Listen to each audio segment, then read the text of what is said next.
He wasted 5 long years grinding a dead, impossible video game while his girlfriend coldly dumped him for being an unemployed loser. But the apocalypse just violently dragged those ruthless death game mechanics right into the real world. While panicked citizens run from grotesque monsters, our guy just sends his physical body to his broken god-tier digital avatar. A massive bug monster thinks it is about to feast on a helpless bystander, but he casually slices it into modern art with one effortless swing. The name is starting with 13 hidden traits, and this is just the beginning. We start right in the middle of a scorching desert where the locals are sweating profusely while fighting off a massive monster and each other. Right in the thick of this chaos is our boy, smashing his way through the human army like a one-man wrecking ball. The monstrous beast is exhausted just trying to kill him. Our boy mentally complains that his heart is about to explode and breathing feels like swallowing a knife. He cannot even tell if he is dripping blood or sweat anymore, but his senses scream that this hyper-realistic agony is way beyond simple computer graphics. A flurry of system notifications pings in his vision, announcing the activation of hidden traits like Iron-Blooded Lord's Heart, Weapon Master, and Dexterity.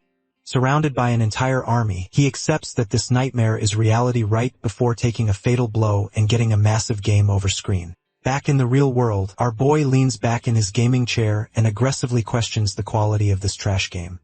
His real name is Park, a name his parents gave him hoping he would live wisely, though his current lifestyle is the exact opposite. After quitting his job a few months ago, his entire existence has devolved into being a hardcore gaming addict locked in his room. In reality, he has been obsessed with this specific game for 5 long years. The login screen for Pangea probably displays its vintage slogan, promising to grant one wish to anyone who clears the game. This bold claim initially attracted highly skilled players, but the sadistic difficulty quickly frustrated them into quitting. Now our boy is the only active player left, floating around like a solitary fly in a dead server. He recalls the endless online complaints from the past, with players whining about losing all their gear, getting one-shot by bosses, and dealing with allies who suddenly turn hostile. Avoiding unbeatable named NPCs is critical, because getting targeted means permanent character deletion, forcing players to start over from absolute scratch. Our boy strongly suspects the developers designed this digital torture chamber specifically to prevent anyone from clearing it. Having just lost 5 years of progress and 8 out of the 15 unique items in the game, he feels completely hollow. A system window cheerfully informs him that his character has been deleted due to the death penalty, but compensates him with a staggering 1,600,000 soul points. Soul points are calculated based on the deleted character's value and are used to buy talents for a new build. Since the maximum limit per talent is 10,000 points, our boy realizes he is essentially filthy rich and can max out almost every skill. He normally prefers investing in magic talents, but pure apathy takes over. Figuring he will never beat the game anyway, he decides to just mess around and enjoy the character creation process properly before deleting the game for good. His deep-seated nihilism stems from a brutal memory from 3 months prior. His girlfriend of 5 years coldly dumped him at a cafe, insisting she needed a man with an actual corporate future, not someone wasting their life away. She abandoned him at the table, leaving him completely devastated. Driven by petty anger, our boy Rage quit his job and fully embraced his digital isolation. Channeling that lingering bitterness, he furiously mashes the random button on the stat distribution screen, burning through hundreds of points at a time just for fun. Suddenly, he hits the jackpot. A hidden piece activates, and a system message congratulates him on meeting the requirements to be invited to Pangea. A strange, heavy aura envelopes his room. A menacing voice echoes directly in his head, promising to burn all the worlds a demon lord has made. Our boy clutches his ears in confusion before passing out cold on his keyboard. His monitor flashes a poetic red warning about creation, destruction, and finding happiness in Pangea. The next thing he knows, he wakes up face first in the hot sand, receiving a brutal whip strike to his back. A slave driver barks at him to get up, threatening to feed him to the high dragon if he falls again. Still trembling, our boy looks around and realizes with sheer horror that he has been teleported directly into the game. He scrambles to his feet and joins a line of miserable slaves getting whipped into formation, staring up at the towering high dragon, which is a literal mountain of ugliness the size of a dinosaur. With a face that looks like it was put together in the dark using leftover scrap metal and bad intentions, he mentally summons his status window. His stats are completely broken. Strength, stamina, agility, intelligence, and magic are all sitting at an impossible level 12, far above the game's normal cap of 10. His talent list is ridiculously long, maxed out in everything from swordsmanship and elemental magic to archery and leadership. He also possesses an absurd list of hidden traits, including Weapon Master, Giant's Resistance, Gluttony, and Great Sage.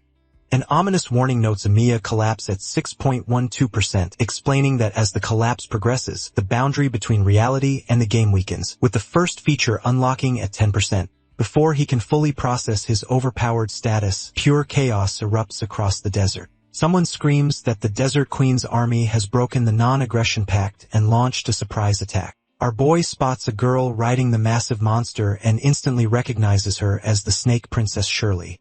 A main quest window violently pops into his vision, demanding he survive. The horrific catch is that failing the quest means permanent death in both the game and the real world. A volley of arrows rains down, instantly wiping out several slaves around him.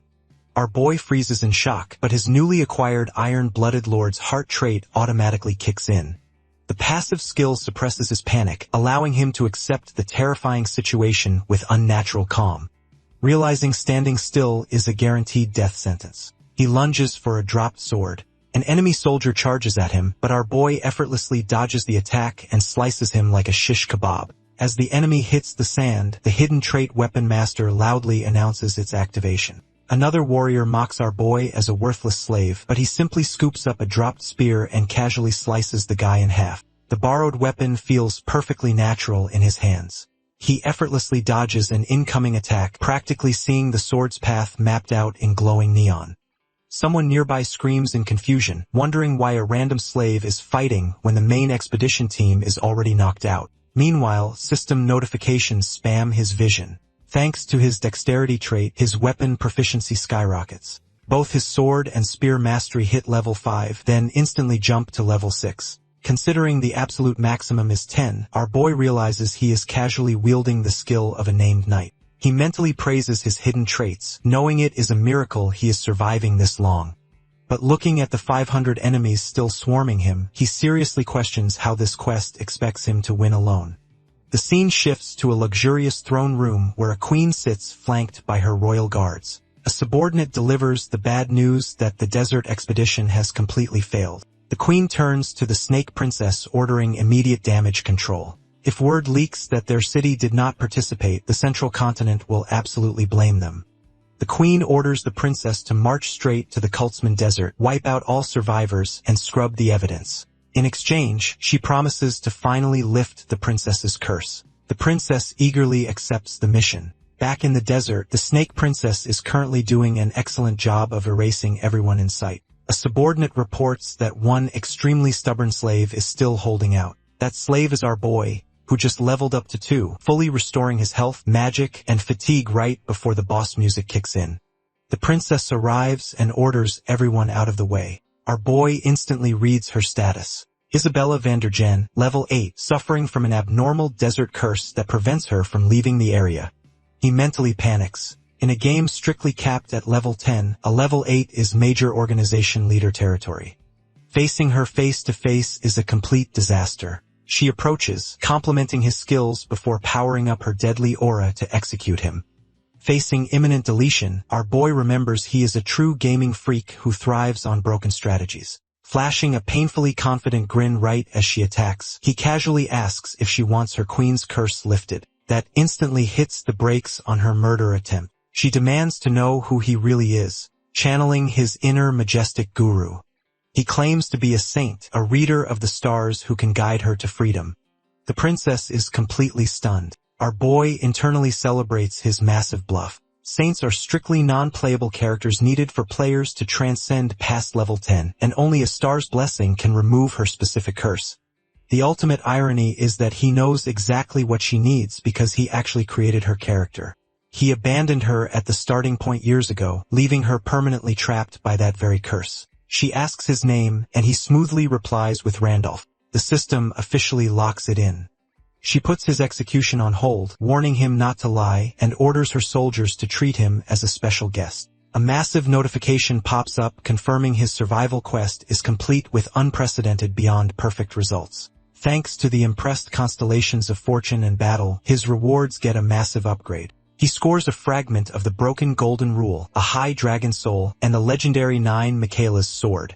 Our boy collapses onto the sand in disbelief, securing 220 points and unlocking the Hall of Fame.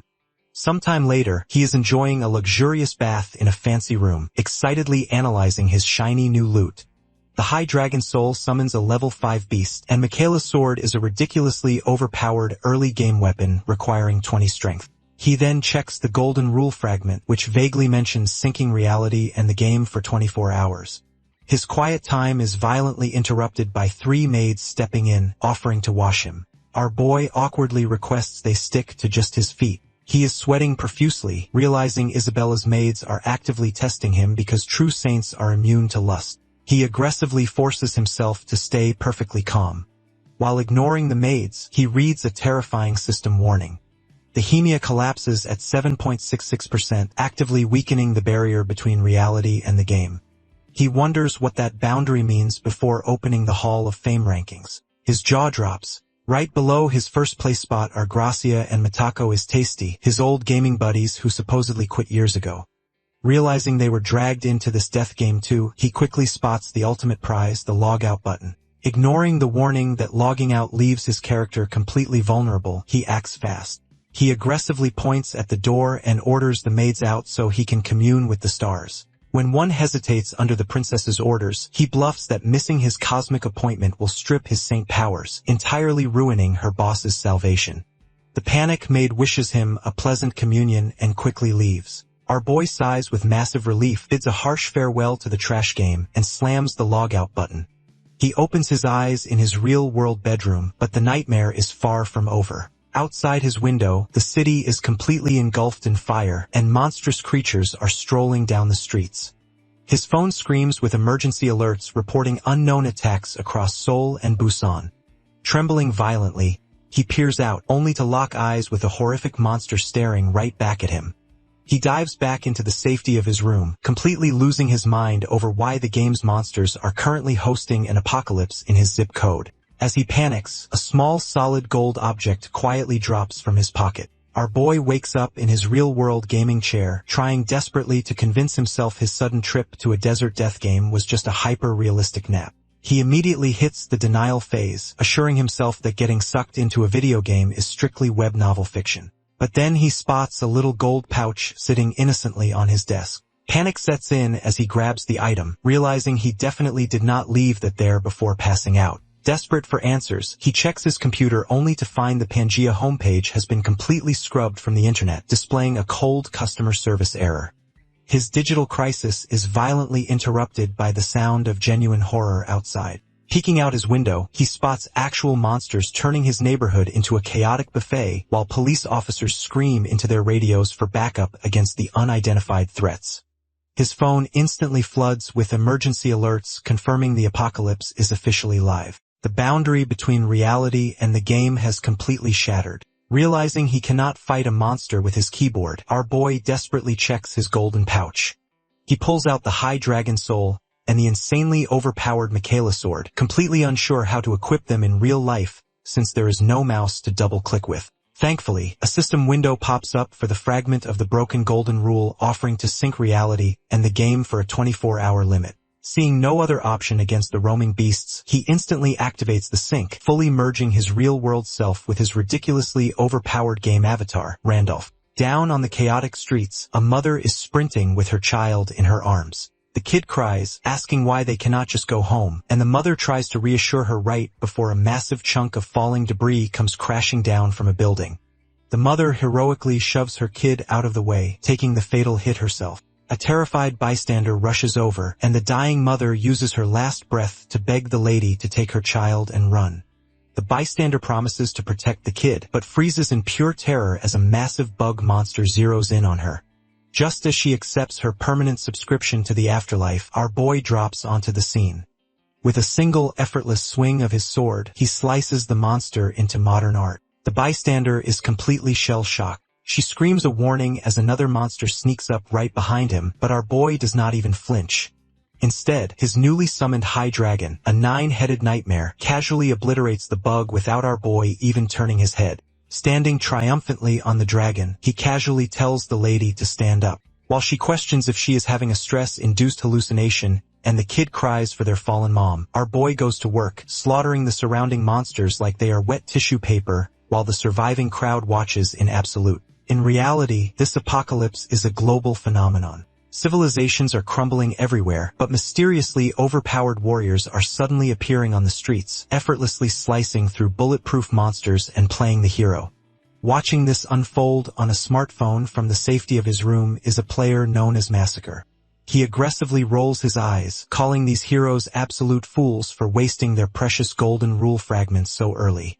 Massacre pieces together that the two worlds are fully merging and figures whoever hoards the most fragments will absolutely dominate this chaotic new era. He checks the newly updated survival rankings and fixates on the top score, Randolph with an impossible 220 points. Massacre knows exactly who this is. Randolph is a legendary phantom player, the only maniac who ever pushed the Demon Realm Grand Expedition all the way to the final boss before failing. Massacre deduces that Randolph must have been summoned with the maxed-out talents of his absolute best character, making him a terrifying threat. Meanwhile, having logged back into the game, our boy is sitting in his luxurious desert bath aggressively connecting the dots. Since monsters are invading reality and players are being summoned as their in-game avatars, his past failures suddenly make total sense. During his final attempt to clear the game's grand expedition, his trusted NPC mercenaries constantly betrayed him and the game threw impossible roadblocks his way no matter what he did. He suddenly realizes those were not system glitches.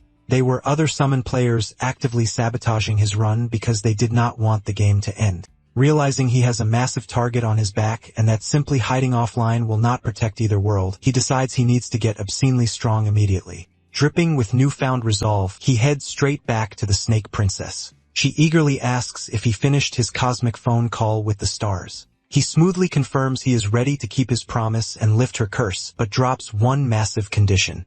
She has to take him directly into the sanctuary. Isabella looks at him like he just asked to deep fry her crown, calling him absolutely crazy for wanting to enter such a restricted zone. Our boy just flashes a knowing grin, claiming the stars are guiding him there. In reality, he knows the second main quest is to earn a class, and the absolute best overpowered class in the game is sitting right inside that exact sanctuary. As if on cue, a system window pops up, officially triggering the quest to obtain his new class. The evening sets over the sanctuary as the Snake Princess effortlessly slices her way through the entire guard detail in mere minutes. Watching her turn elite soldiers into modern art, our boy mentally sweats out a sigh of relief, incredibly grateful this walking blender is currently on his side. Just a few hours prior, he had boldly asked her to escort him directly into the sanctuary. She had looked at him like his brain was running on dial-up, completely flabbergasted that he wanted to break into such a heavily guarded stronghold. But our boy had a master plan. Knowing the second main quest involves obtaining a class, he specifically wanted a hidden star class located right inside. Relying on the memory of his previous overpowered character, he knew he was the only player alive with its exact coordinates. He smoothly bluffed that he absolutely needed to retrieve this hidden star to cure her curse, shutting down her protests about security by pointing out that her royal status gave her VIP access. He delivered a brutal ultimatum, telling her this was her one and only ticket out of the desert. Internally, his soul was practically packing its bags, fully aware that if she called his bluff, he would be instantly reduced to a very dead stain on the floor. Snapping back to the present, our boy casually announces they have arrived at the holy ground, pointing toward a looming set of underground stairs. As they descend, a flurry of system windows violently pops into his vision. The system welcomes him to the hidden sanctuary, offering an exploration subquest while aggressively warning that his measly level 2 status is vastly below the recommended level of 8. The air is thick with toxic energy and dark magic, but his giant's resistance trait steps up like a VIP bouncer, completely shielding him from the deadly atmosphere. Our boy knows a normal newbie would melt into a puddle here, but with the princess leading the way, he feels practically invincible. He entirely ignores the juicy exploration rewards, mentally locking on to the main quest. He flashes a wicked grin, fully intending to snag the most broken job available. The princess flashes a confident smile, but our boy bursts her bubble by casually placing a hand on her shoulder and announcing they took a wrong turn. She quickly points out that the bridge ahead is an obvious trap designed to sweep intruders away in a deadly downward current. When he playfully asks if the terrifying assassin is actually scared, she gets incredibly defensive, aggressively claiming she does not even know the meaning of the word fear. Noticing she is vibrating like a smartphone on silent, he raises a skeptical eyebrow. She desperately backpedals, blaming a sudden leg cramp and insisting they need a safer route. Embracing the absolute absurdity of the moment, our boy crouches down and offers her a piggyback ride. He practically short-circuits with indignation, questioning if he has a death wish. But our boy smoothly reminds her about that totally real leg cramp and the ticking clock. Once the sun rises and the guards are found chopped to pieces, the Queen's trackers will be breathing down their necks. He bluntly states it is way faster to carry her than to wait for her to stop trembling. Thoroughly flustered and making a 100 excuses about how she never lets anyone carry her, she reluctantly hops onto his back. He warns her to hold on tight before sprinting directly off the ledge into absolute nothingness. The princess loses her mind as they plummet, but our boy's mutation trait activates, granting him the ability to see things invisible to the naked eye. His feet hit a completely transparent set of stairs suspended in midair. Realizing they are casually strolling on an invisible path, she's utterly baffled as to how a level 2 weakling knows a secret route that even she was completely clueless about. On top of that, he's not even breaking a sweat in an area saturated with toxic magic. Looking back at her tightly gripped arms, our boy flashes a smug grin and teases her for having a secret fear of heights. She aggressively orders him to shut up, but her mind is racing. She wonders how he can be so insanely relaxed around her terrifying aura. It does not feel like the arrogance of a strong warrior, but rather the comfortable vibe of someone catching up with an old friend. When she suspiciously asks if they have met before, our boy replies cryptically. He casually admits he has definitely seen her, but she has never seen him. They eventually arrive at a stunning grassy clearing filled with glowing flowers, hidden entirely behind a visual barrier. Our boy spots the next major hurdle, which is a massive guardian golem with a glowing red core embedded in its chest. Knowing this high-ranking monster could send his low-level body to the afterlife with a single brush, he quickly asks his passenger if her imaginary cramp has miraculously healed. She barks at him to shut up again and gracefully leaps into action. Our boy watches in pure awe as she casually dismantles the hulking stone beast with zero effort, even though he technically created her character build years ago. Witnessing a true level 8 assassin in motion leaves his jaw on the floor. The system cheerfully chimes in, offering him the rare and highly coveted Golden Maker class, perfectly willing to counter kills as his own party achievements. While it is an incredibly strong upper-tier job, our boy instantly declines the offer, keeping his eyes firmly on the true prize. Before they can celebrate the easy victory, a suffocating purple aura floods the entire area. The princess looks around in confusion, right as a terrifying system alert announces the arrival of the old king of the mountain. Our boy realizes the true guardian of the nameless star, Old King Dramit, has finally woken up to deal with the intruders. A colossal, monstrous entity, resembling a massive, nightmarish snake slithers into view. Right on cue, the system delivers one final panic-inducing warning, loudly reminding our boy that his level is absurdly far below the sanctuary's recommended level 10. The overwhelming presence of the sanctuary guardian looms over them, and the princess looks at our boy like he has lost his mind, demanding to know if he seriously expects her to fight that monstrosity. Our boy casually waves off her concern, confidently assuring her that despite its nightmarish appearance, the creature is actually quite friendly and never attacks first. The universe instantly proves him wrong as the guardian immediately launches a lethal strike right at the princess. While she dodges in pure panic and confusion, our boy is equally baffled, wondering why his supposedly helpful guide is suddenly choosing violence. The guardian booms that the challenger of the sanctuary must defeat him to prove their worth. The princess aggressively screams that she is absolutely not the one challenging anything. The guardian completely ignores her, accusing her of trying to back out after casually dismantling the Watcher Golem and swings again, insisting that anyone lacking worth will not leave alive. She desperately yells at our boy to stop spectating and do something. Watching the chaos, our boy suddenly pieces the puzzle together. During his last successful run, he cleared this area as a max-level superhuman. Because he was practically a walking god back then, the guardian politely guided him to the star. Now that he is a squishy low-level weakling, the guardian is defaulting to its murder protocols. The princess is rapidly losing ground, her body severely sluggish from the sanctuary's toxic energy. She curses herself for falling for a fake saint's trick, and is mere seconds away from becoming giant snake food. Right as the fatal blow is about to land, our boy commands Dramit to stop. Hearing its true name, the guardian freezes dead in its tracks. Our boy boldly claims his master, Wilhelm, has finally returned. The Guardian pauses, then absolutely loses its mind laughing, calling our boy a delusional worm. It probably declares that Wilhelm was a flawless superhuman master worthy of total loyalty, but he died a very permanent death during the Demon Realm expedition. The Guardian opens its massive jaws to turn our boy into a mid-afternoon snack, but our boy casually tells it to keep its contract. The Guardian freezes for a second time, completely horrified that this random human knows about a top-secret magical agreement. Our boy mentally pats himself on the back. According to the game's deep lore, anyone who claims the star becomes the mountain's true owner, and the Guardian is magically bound to follow their orders.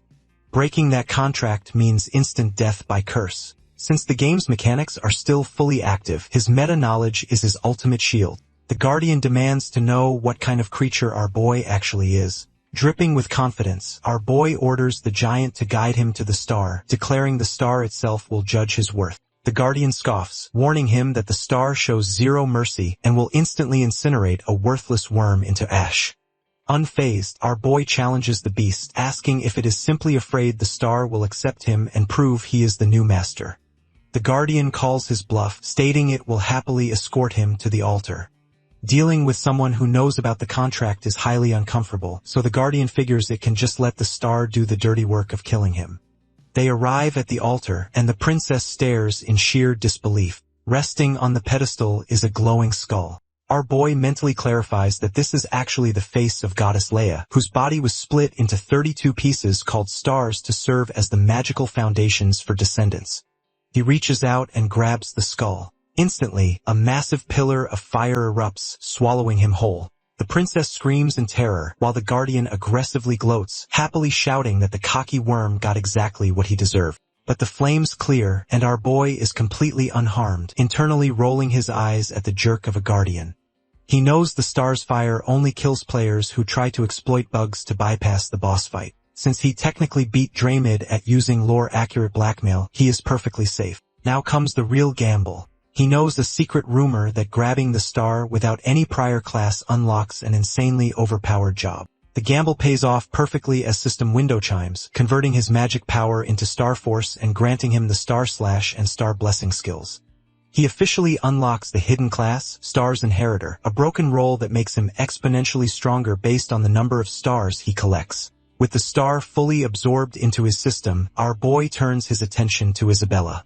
He casually asks what she plans to do once her curse is finally lifted. Still reeling from the fiery spectacle, she admits she wants to leave the desert and reunite with her family. Our boy offers to bless her with total freedom, but slaps a massive condition on the table. She must serve him faithfully for 1 entire year after he helps her escape. She hesitates, her royal pride clashing with her desperation. Our boy steps closer, looking her dead in the eye, and reminds her he is not her manipulative queen. He absolutely does not lie. After a tense silence, the princess swallows her pride and gracefully bows to him, accepting the deal. Our boy praises her smart choice.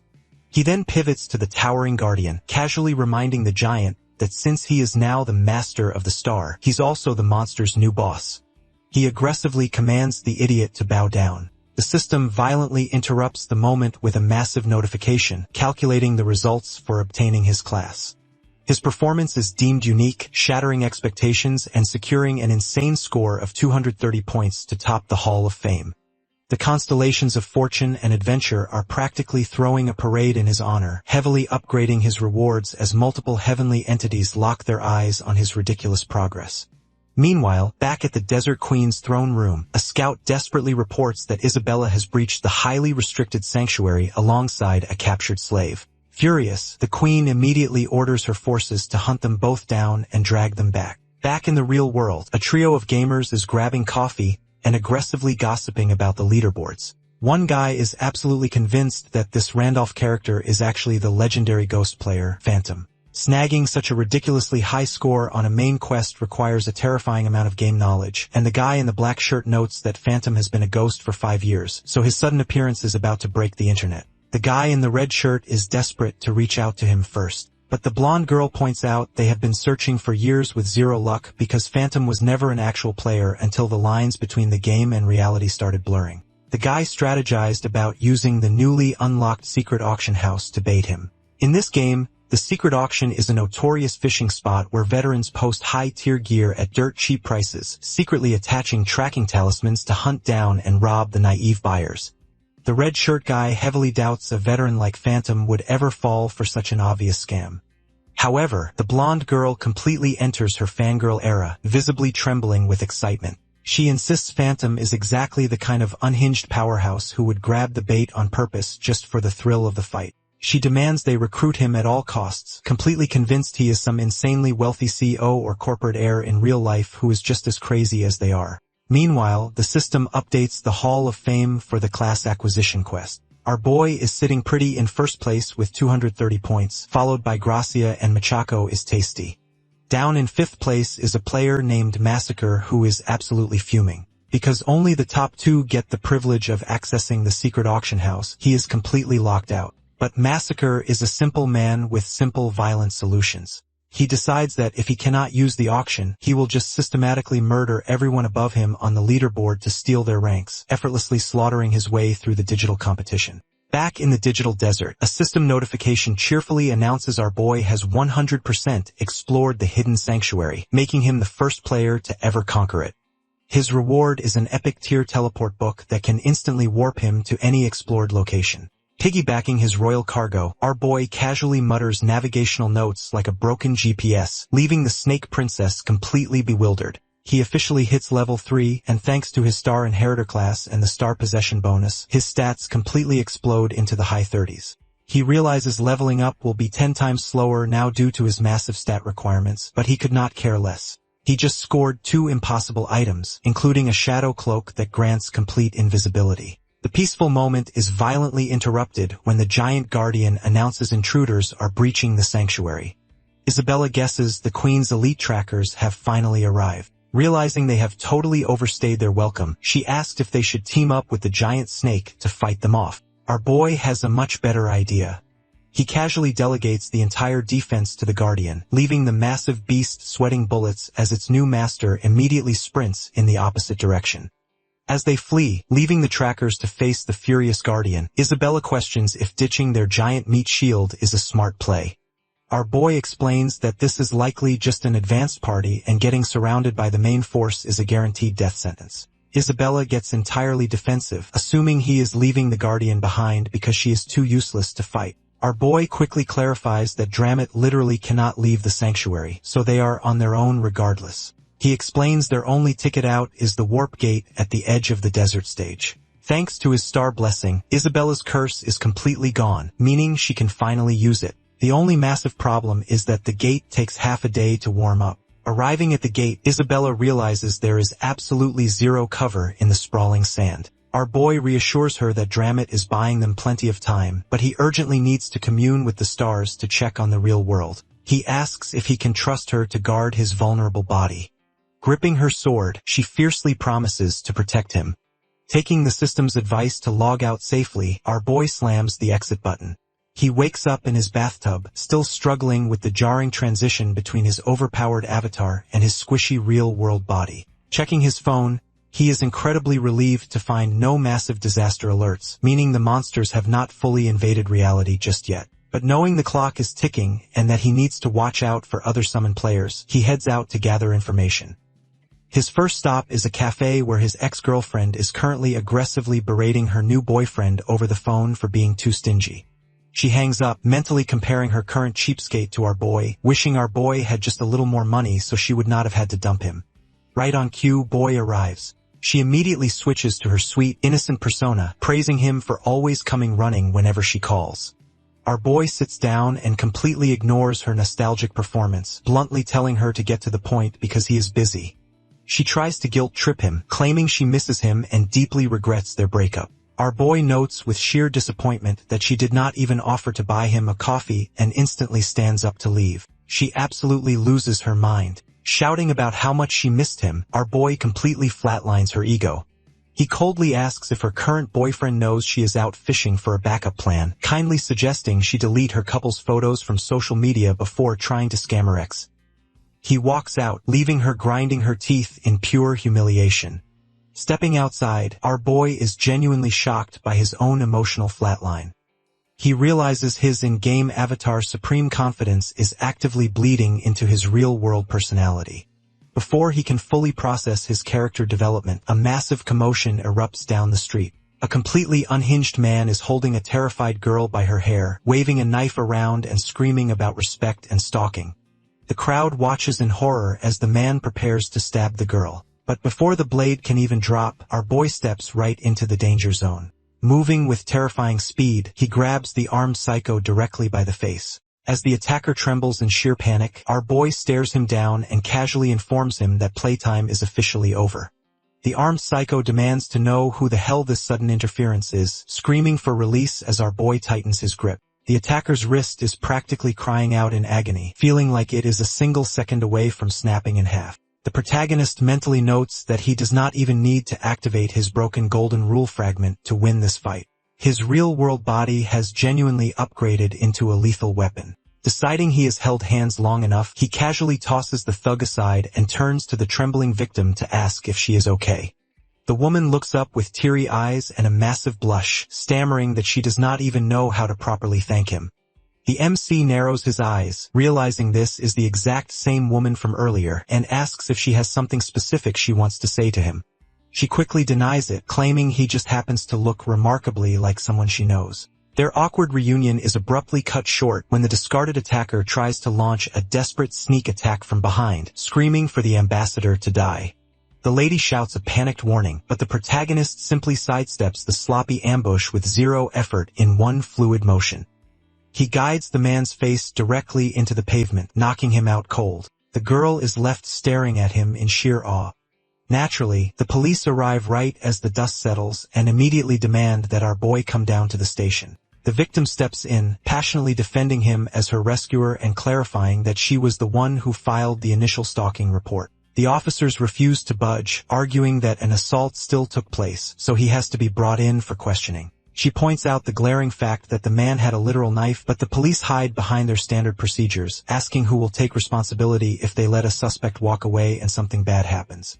The MC sighs, stating he simply does not have the time to waste on bureaucratic nonsense. Deciding playtime is officially over. The woman drops her secret weapon. She introduces herself as Kim Hannah, a reporter for CK Broadcasting, and firmly suggests they stop harassing an innocent bystander unless they want their incompetence blasted all over the evening news.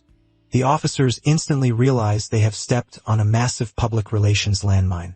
To make matters worse, the surrounding crowd starts whispering, loudly recognizing the reporter from a viral video where she saved a child from a monster. Realizing they are completely outmatched, the cops fold, agreeing to take only the unconscious attacker away.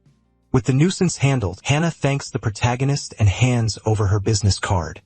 She explains her role covering Dimension Warriors, the new media buzzword for the mysterious people who fought off the monster invasion. The MC mentally chuckles, realizing the general public has officially branded the players as interdimensional heroes rather than admitting a video game has violently merged with reality.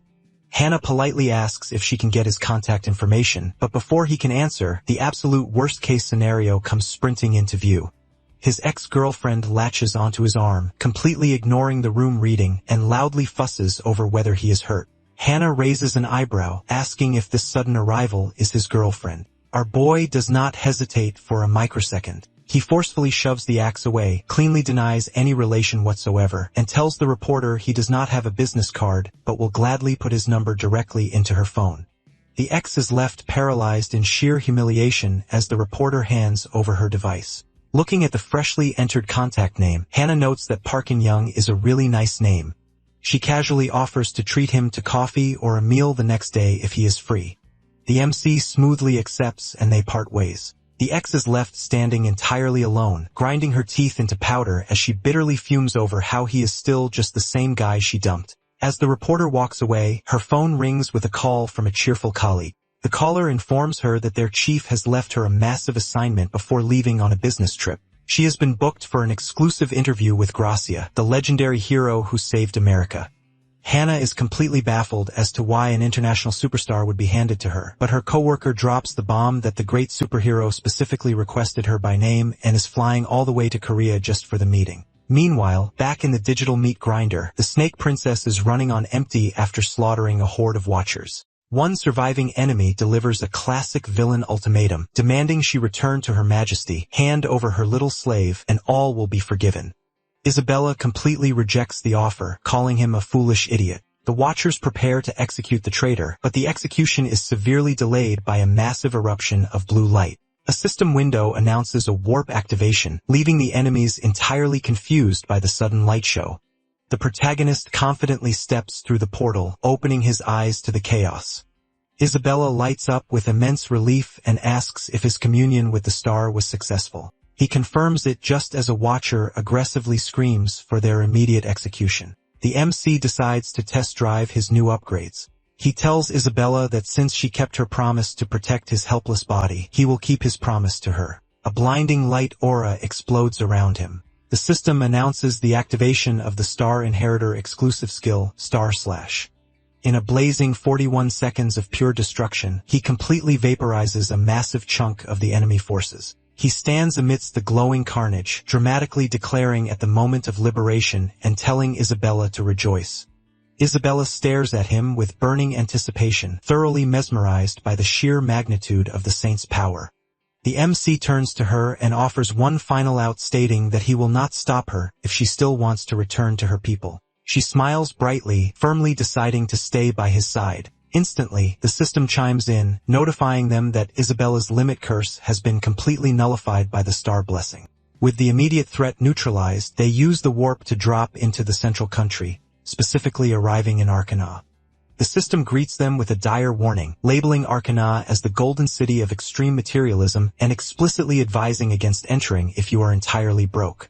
The city is violently flashy, and the MC quickly realizes this is a place where gold is the only language that matters. He notes they are going to need some serious cash just to survive the night. Isabella probably presents a bag containing 300 gold, confidently claiming it will easily cover a night of food and lodging. The protagonist just looks at her with sheer pity. She defends her stash, pointing out that back in the desert, 300 gold could buy 10 slaves, which is 10 times what he was initially worth. The MC bluntly shatters her economic confidence, explaining that the cost of living here is nothing like the desert slums. Isabella starts to panic, asking how they are supposed to survive. The MC simply points behind them and asks why she is stressing when there is literal money lying all over the place. She is utterly bewildered, scanning the area for this supposed free cash. The protagonist just smiles, assuring her that he happens to be incredibly lucky, right as his hidden trait, Golden Blessing, officially activates. The narration officially introduces Arcana as the Golden City, a flashy playground where money is the absolute law. Naturally, the epicenter of this wealth is the massive Hudson Casino, which is exactly where our boy and Isabella currently stand. As the protagonist confidently strolls toward the entrance, a massive bodyguard blocks his path, demanding a 10,000 gold deposit. The Snake Princess's jaw practically hits the floor. She furiously whispers that after buying their new clothes, they only have a pathetic 100 gold left. Our boy smoothly waves off her panic, noting their initial stash wasn't enough anyway, and they desperately needed the wardrobe upgrade. With the line behind them loudly complaining about beggars wasting time, our boy calmly drops a piece of collateral on the counter, a tear of the Fairy Queen. This ultra-rare item shatters the limit cap on high-level gear and survives even if the equipment is destroyed. The guard's attitude does a complete 180. He instantly bows and escorts them straight to the VIP room, leaving the angry crowd in pure shock. Inside, Isabella demands to know what he just handed over. The protagonist casually explains it is a sanctuary reward worth at least 1 million gold, assuring her he will simply win enough at the tables to buy it back. Cut to our boy absolutely cleaning house. Gamblers are losing their minds as his stash balloons from 250 gold to over 1,400,000.0. The protagonist mentally praises his golden blessing trait while the poor dealer physically trembles. Isabella is practically vibrating, declaring they are rich, but our boy quickly corrects her that it is his money. The fun stops when a manager approaches, informing him he can keep his winnings but is permanently banned from the casino. The problem is that every other guest is blindly copying his bets, financially ruining the house. Our boy agrees to cash out but demands a private meeting with the boss. The manager refuses, but the protagonist smirks, telling him to just pass the message along, because the boss will definitely want to see him. Up in a luxury office, someone is actively scanning the collateral with a level 8 observer skill. The man is baffled, knowing the tier is exclusively carried by Fairy Queen Knights and requires an elite squad to acquire. When the manager relays our boy's bold message, the casino boss, Mr. Hudson, is amused by the sheer audacity and orders him brought up for tea. During the meeting, Hudson silently notes the protagonist looks way too weak to have earned the tier. Playing it cool, the wealthy collector claims to be a casual talisman enthusiast and offers 2 million gold. Isabella internally screams, but our boy doesn't blink, demanding a cool 20 million. The boss drops the friendly act, arguing it is just a refining material. Our boy smoothly counters that while he might not value it, the man sitting across from him desperately does. Sipping his tea, the protagonist absolutely shatters Hudson's facade. He reveals he knows the casino owner needs the tier to bypass the level 10 requirement for the city council, something a non-combatant like him could never achieve normally.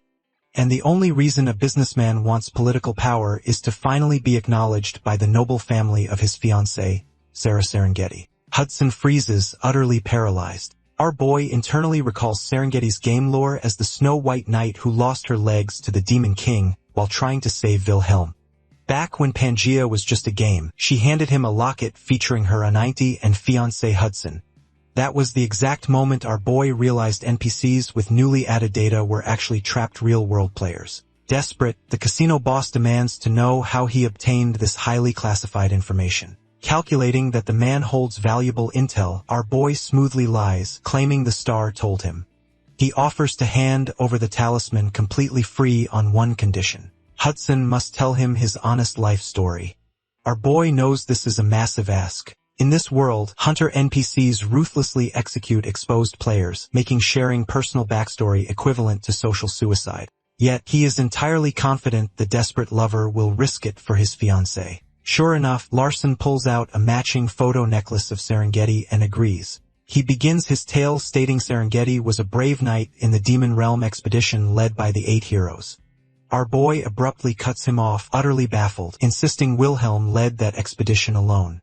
The boss looks at him like he is crazy, explaining the famous lore is that the 8 heroes jointly led it but spectacularly failed due to internal conflict. He specifically names Gracia as the second strongest hero. The scene dramatically shifts to the real-world US, where the legendary hero Gracia is staring at his phone. He is reading Kim Hanna's breaking news report about the man who rode a monster out of the sky in Seoul. An assistant interrupts, asking why he insists on flying to Korea during a global crisis instead of just summoning the reporter. Gracia firmly shuts her down. Staring at the grainy photo of the protagonist, he declares he must confirm this in person, having a strong feeling this man is the exact friend he has been desperately searching for.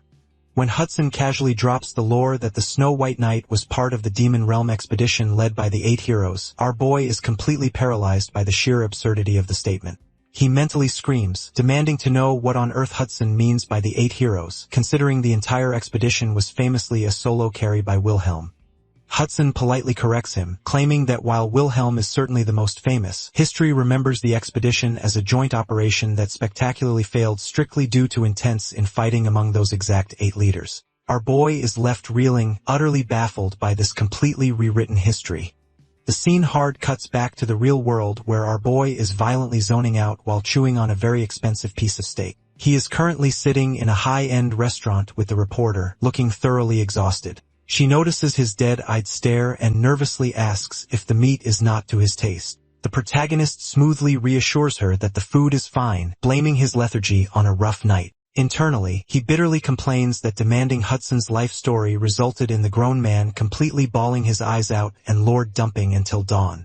He couldn't log out all night, which is exactly why he ended up 10 minutes late to this thank you meal. The reporter humbly notes that treating him to a fancy dinner is the absolute least she could do after he saved her from a knife-wielding stalker.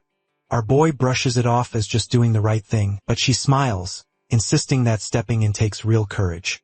Her warm appreciation is suddenly interrupted when her eyes lock onto a table right behind him. She leans in and points out that the woman glaring daggers at the back of his head is the exact same girl who ambushed him the other day. Our boy mentally groans. He recognizes the guy sitting with his ex, a blue-haired meathead with the energy of someone who spends way too much time watching alpha male podcasts. The protagonist remembers seeing his obnoxious face plastered all over the ex's social media. The reporter politely whispers, asking if things are too uncomfortable and if they should move tables. Our boy does not even bother looking back, firmly stating there is absolutely nothing between them anymore and taking another bite of his steak. Unfortunately, the blue-haired bully decides he needs to assert dominance. He loudly marches over, aggressively accusing the protagonist of stalking his precious girlfriend all the way to this restaurant. He calls our boy a shameless, pathetic loser who needs to stop clinging to the past, while the ex sits in the background practically glowing with smug satisfaction.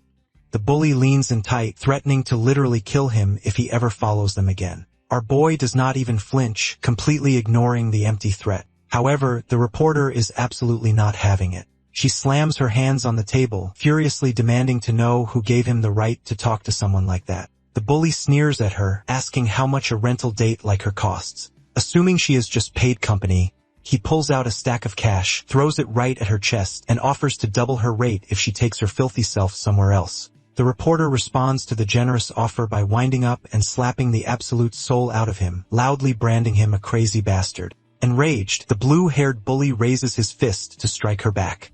Without even getting up from his chair, our boy casually extends his leg. The bully violently trips over the perfectly placed foot and eats the floor in a state of sheer confusion. Our boy sighs, stating that the playtime is over, while mildly noting to the reporter that throwing the first slap wasn't exactly the moral high ground either.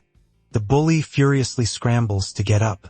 But before he can even lift his shoulders, our boy casually plants his shoe directly onto the side of the man's head, pinning his face firmly into the restaurant tiles. He repeats his warning to stop, leaving the bully utterly paralyzed and terrified by the crushing superhuman weight holding him down. The ex-girlfriend panics, screaming at her boyfriend to get up and stop embarrassing her. Humiliated beyond belief, the bully manages to choke out a challenge to take it outside. Our boy rejects the offer, pointing out that the bully picked the fight and there is no need to make the afternoon any more tiring. Pushed past his breaking point, the bully decides to go nuclear. He uses an artifact, instantly summoning a flashy set of armor right in the middle of the dining room. The surrounding customers completely lose their minds, screaming and filming as they realize the guy is an actual dimension warrior. Riding a massive ego trip, the armored bully grabs the protagonist by the neck and brutally slams him into the ground. The reporter screams his name in pure panic. However, she quickly notices that despite being violently choke-slammed, our boy is lying on the floor looking completely and utterly bored. He casually notes that the guy is a player, but wonders how someone so weak could possibly be acting this arrogant. The system chimes, activating his hidden trait, Great Sage, allowing him to peek at the bully's stats. The readout is frankly pathetic. The bully is a level 4 spearman. The narration smoothly explains Pangea's leveling system, noting that higher levels require astronomically more experience, especially for players with multiple talents. Our boy, whose base stats are already sitting at monstrous 36 across the board alongside a massive laundry list of talents, realizes the bully's secret. This guy is a total coward who spent the entire tutorial hiding, managed to survive through sheer dumb luck, and immediately logged out the second he could, never returning to the game. Before our boy can properly humble him, the ex-girlfriend scurries over, begging the bully to leave before the cops arrive. The meathead puffs out his chest, warning the protagonist to never look at his girl again, and struts away like he just won the world championship. The reporter is absolutely furious, demanding they call the police immediately. Our boy casually dusts himself off and tells her to drop it, reminding her she did technically assault him with a slap first. Their argument is abruptly cut short when the entire restaurant violently shakes. The customers scream as a massive earthquake rattles the building. Our boy's blood runs cold as he realizes another monster erosion is starting right on top of them. Giant, grotesque worms violently burst through the concrete. The reporter panics, screaming that they need to run, but our boy quickly covers her mouth to keep her quiet. He analyzes the monsters, recognizing them as cheap worms, low-level scavengers that only feast on the dead and absolutely will not attack living humans unless provoked first. He figures they are perfectly safe as long as no one does anything incredibly stupid. Naturally, the blue-haired idiot decides to be a hero. Hoping to show off for his girlfriend, the bully charges forward and easily slices a worm in half with a single strike, high on his own delusion. He shouts that he is going to kill every last freak in the room. The terrified crowd starts cheering him on, completely inflating his ego. Our boy turns to the reporter with dead serious eyes and orders her to run as far away from that specific idiot as humanly possible. Just as the bully starts celebrating his easy victory, a thick blood-red fog rapidly floods the street, completely blinding everyone. The bully coughs, utterly confused by the sudden weather change. The silence is shattered by a deeply ominous voice right behind him, furiously demanding to know who just murdered her children. A blood-chilling system window pops up for our boy, announcing the arrival of an elite boss monster, the Cheat Mamba. The system helpfully recommends a 20-man raid party to survive. Our boy is currently a party of 1. Through the thick, blinding red fog, the elite boss is grinning in the shadows, actively possessing the blue-haired meathead. The bully is completely out of his mind, actively hallucinating from the cheat worm's toxic blood effect, genuinely believing a terrified civilian coughing in the mist is a monster. He raises his weapon and screams for them to die, completely losing control of his own body. Before the idiot can officially add murder to his long list of terrible life choices, our boy decides to intervene. With zero hesitation, the protagonist casually slices the bully's arm clean off. The meathead hits the floor screaming in absolute agony, while our boy calmly notes that he really didn't want to get involved. But attempting to execute a civilian is where he firmly draws the line. He turns his attention to the fog and calls out the real mastermind hiding in the mist. The elite boss laughs, genuinely impressed by the brutal efficiency. The massive cheat mamba slithers out, noting that a very tasty-looking human has finally stuck up to the plate. The raid boss points directly at our boy, who stands there without twitching a single muscle. Somewhere in the blinding red haze, the reporter is blindly whispering his name, desperately trying to find him. The scene shifts directly into the heat of the battle. The protagonist is actively going toe-to-toe with the massive boss, internally thanking the Mamba for the catastrophic weather change. The zero-visibility environment gave him the perfect cover to securely transform into his combat gear, without the entire restaurant filming him for social media. Still, he mentally admits that having cool gear doesn't make this a walk in the park. If he hadn't fully memorized the specific boss's attack patterns back in the game, he would already be minced meat. The monster is thoroughly confused. It realizes the human's base physical stats are nothing special, yet he is flawlessly dodging every single lethal strike as if he is reading the script ahead of time. When the protagonist attempts a quick counterattack, the Mamba easily brushes it off, smugly declaring his offensive efforts completely useless. Our boy isn't bothered in the slightest. He mentally tracks the boss's attack rotation, predicting that the deadly blood spray is coming up next. He knows even a single drop of that will inflict a nasty status ailment. The Mamba openly mocks his astonishing evasion, pointing out that surviving means absolutely nothing if none of his attacks can actually pierce its scales. The protagonist completely ignores the trash talk, confidently promising to plant his blade directly between the monster's eyebrows very soon. Deciding it is time to stop playing around, our boy pulls out his trump card, the incredibly rare tier of the Fairy Queen. He immediately equips the epic tier Hermes boots. The system chimes in, explaining that these boots, modeled after the god of wind, normally require incredibly high base stats to wear. But thanks to the Fairy Queen's tier drastically lowering all equipment requirements by 20%, they slip right on, granting a massive agility boost and unlocking the swift skill. He doesn't stop there, immediately throwing on Michaela's armor and helmet to complete his high-level loadout. The system joyfully announces the activation of the Celestial Dragon set option alongside the boot's swift ability. While glowing with his newly equipped power, our boy sends a quick sheepish mental apology to Hudson. He genuinely hadn't planned on instantly burning the priceless collateral they had just finished aggressively negotiating over, but promises himself he will figure out a way to keep his end of the bargain later. Triggering the swift option, the protagonist rockets forward at an impossible speed. The monster is completely caught off guard, cursing him as it desperately swings its massive tail. The brutal tail whip pushes our boy back, but he easily blocks the heavy impact, officially activating the Celestial Dragon armor's defensive skill. The Mamba sneers, calling him a rat for having extra tricks hidden away. Our boy simply braces himself, recognizing this as the boss's absolute final attack pattern. He knows that if he tanks this, he wins the fight. The monster roars, unleashing a massive, unavoidable wave of toxic poison fog to melt him on the spot. Right on cue, a system notification pops up announcing a perfect synergy between the Celestial Dragon armor and the Swift skill. The Gale ability violently erupts. A massive hurricane-force wind blasts through the restaurant, completely shredding the Mamba's lethal poison fog into absolute nothingness. The monster is utterly baffled, staring in sheer disbelief as its ultimate attack gets casually blown away by a localized tornado. The narration smoothly explains the cheap Mamba's fatal design flaw. Its attack rotation strictly consists of 4 moves, a dodge, a blood spray, a needle attack, and finally the poison fog. After burning through all 4, the boss is temporarily forced into a confused, stunned state where it cannot move a single muscle before the cycle resets with doubled strength. Our boy knows this is his one and only window. Seeing the protagonist charging right at its face, the paralyzed monster suddenly panics, desperately begging him to wait a second. Our boy absolutely does not wait. Politely reminding the beast about his earlier promise, he drives his sword straight through the monster's skull, planting the blade perfectly between its eyebrows.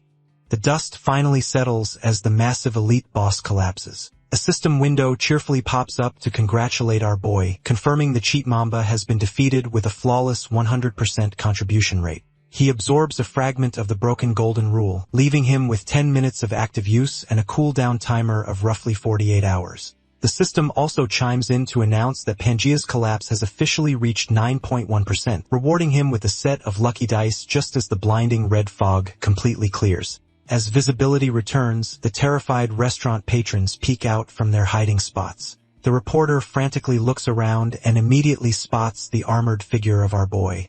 Recognizing her savior from the other day, she desperately calls out to him. Our boy, aggressively refusing to engage in an awkward hero reunion, simply stares at her in silence, activates his invisibility cloak, and completely vanishes into thin air. A few moments later, he casually jogs back up to her wearing his perfectly clean civilian clothes, smoothly playing the role of a concerned bystander. He claims they got separated in the pure chaos. The reporter assures him she is fine, but her sharp eyes immediately lock onto a glaring detail. There is a distinct smear of fresh monster blood under his fingernails. Our boy tries to laugh it off, claiming a random monster's blood must have splashed on him. The reporter narrows her eyes, completely destroying his alibi by pointing out that his casual clothes looks fresh out of a laundry commercial, yet only his fingernails managed to get dirty. She also notes how suspiciously calm he was the exact second the grotesque monsters burst through the floor. Realizing his cover story is rapidly sinking, our boy aggressively pivots. He throws on a mask of pure terror, insisting he was so paralyzed by fear he doesn't even remember what he was doing, heavily relying on self-deprecation to prove what a massive coward he is. The reporter doesn't buy a single word, entirely convinced he is hiding a massive secret. The narration kicks in to deliver a bleak reality check. Just days after the first dimensional war, this second unprovoked monster invasion has successfully terrorized the public. Dimension warriors warn that these attacks will only escalate, forcing citizens to lock themselves indoors, while the evening news fiercely criticizes the government for initially downplaying the disaster to protect the economy. Meanwhile, deep inside a luxurious boardroom, a group of powerful people gather. They smell heavily of expensive cologne and corruption. This is the player-led Hero Alliance. Recognizing that the government has completely lost control, the alliance leader, Park Taiwo, declares it is the perfect time to step out of the shadows. A female analyst pulls up blurry CCTV footage of our boy soloing the cheap Mamba. She suggests that the armored man might actually be the legendary player known as Randolph, the exact same guy who just stole first place on the main quest rankings. A skeptic at the table argues that a fresh level 5 player couldn't possibly equip Epicure Hermes boots. Taiwo easily dismisses the level cap issue, assuming a high-tier talisman was used. Noting that another famous player named Phantom recently vanished right before this mysterious Randolph appeared, Taiwo orders his team to recruit the armored hero at all costs to help them stop the incoming command rift. Back in the digital meat grinder, Hudson is having a spectacular meltdown. Standing inside a dimly lit room, the wealthy casino boss furiously demands to know if our boy actually just burned the priceless tear of the Fairy Queen. Our boy casually confirms it. Hudson looks like his soul is trying to violently exit his body, shrieking that the talisman was supposed to be given directly to him. Our boy completely gaslights him, smoothly clarifying that he promised to help him achieve his goals, not strictly hand over the artifact.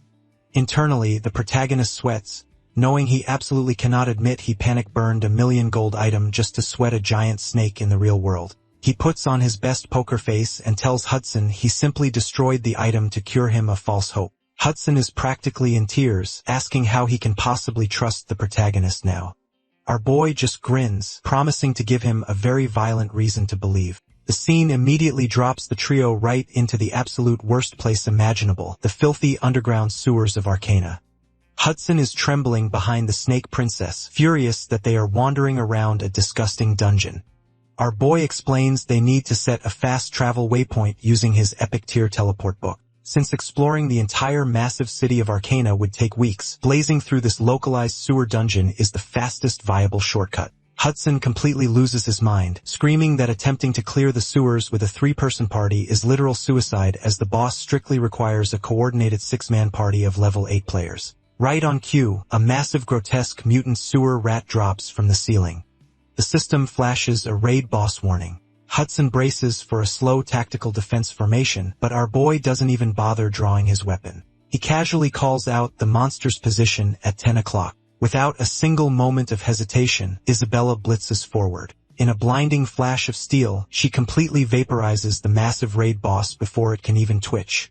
Our boy internally smirks, noting that the monster's famous speed is completely irrelevant when your snake princess has combat training that entirely breaks the game's logic. The protagonist turns back to the utterly paralyzed casino boss. Flashing a highly confident grin, he tells the trembling man not to doubt him, officially declaring that when he makes a promise, it gets done.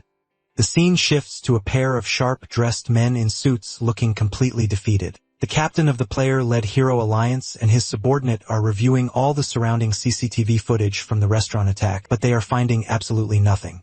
The captain's eyes, noting that the complete lack of visual evidence is enough to make a ghost cry. The subordinate suggests they go directly interrogate the blue-haired bully to find out what he saw. The captain instantly shoots the idea down, pointing out that the meathead has completely lost his mind from the trauma of having his arm cleanly severed, so questioning him would be a massive waste of time.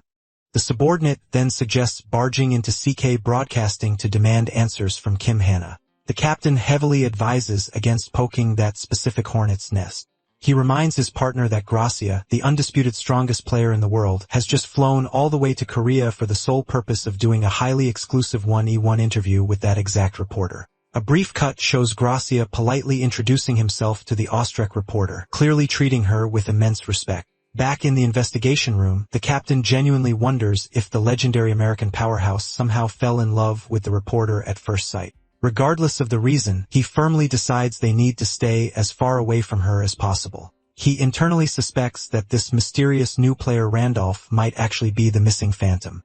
But if Gracie is somehow involved, the captain knows that upsetting him even slightly could result in their entire alliance getting instantly crushed. Meanwhile, in a much darker corner of the city, a brutal reality check is unfolding. A ruthless player is casually standing over the severely beaten body of another player. The victim spits blood, desperately asking why he is doing this, reminding his attacker that Gracia explicitly banned player killing in the real world so everyone could prepare for invasions.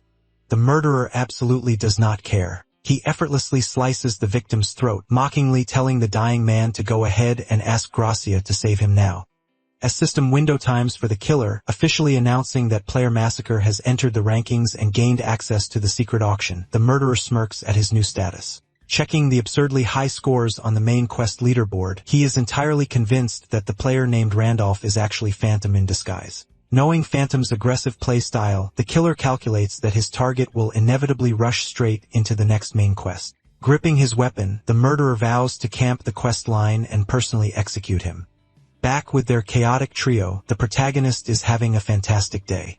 He is internally celebrating the loot they acquired from vaporizing the sewer rat. He successfully harvested a mutant monster rat core, a highly toxic material that usually causes grotesque mutations.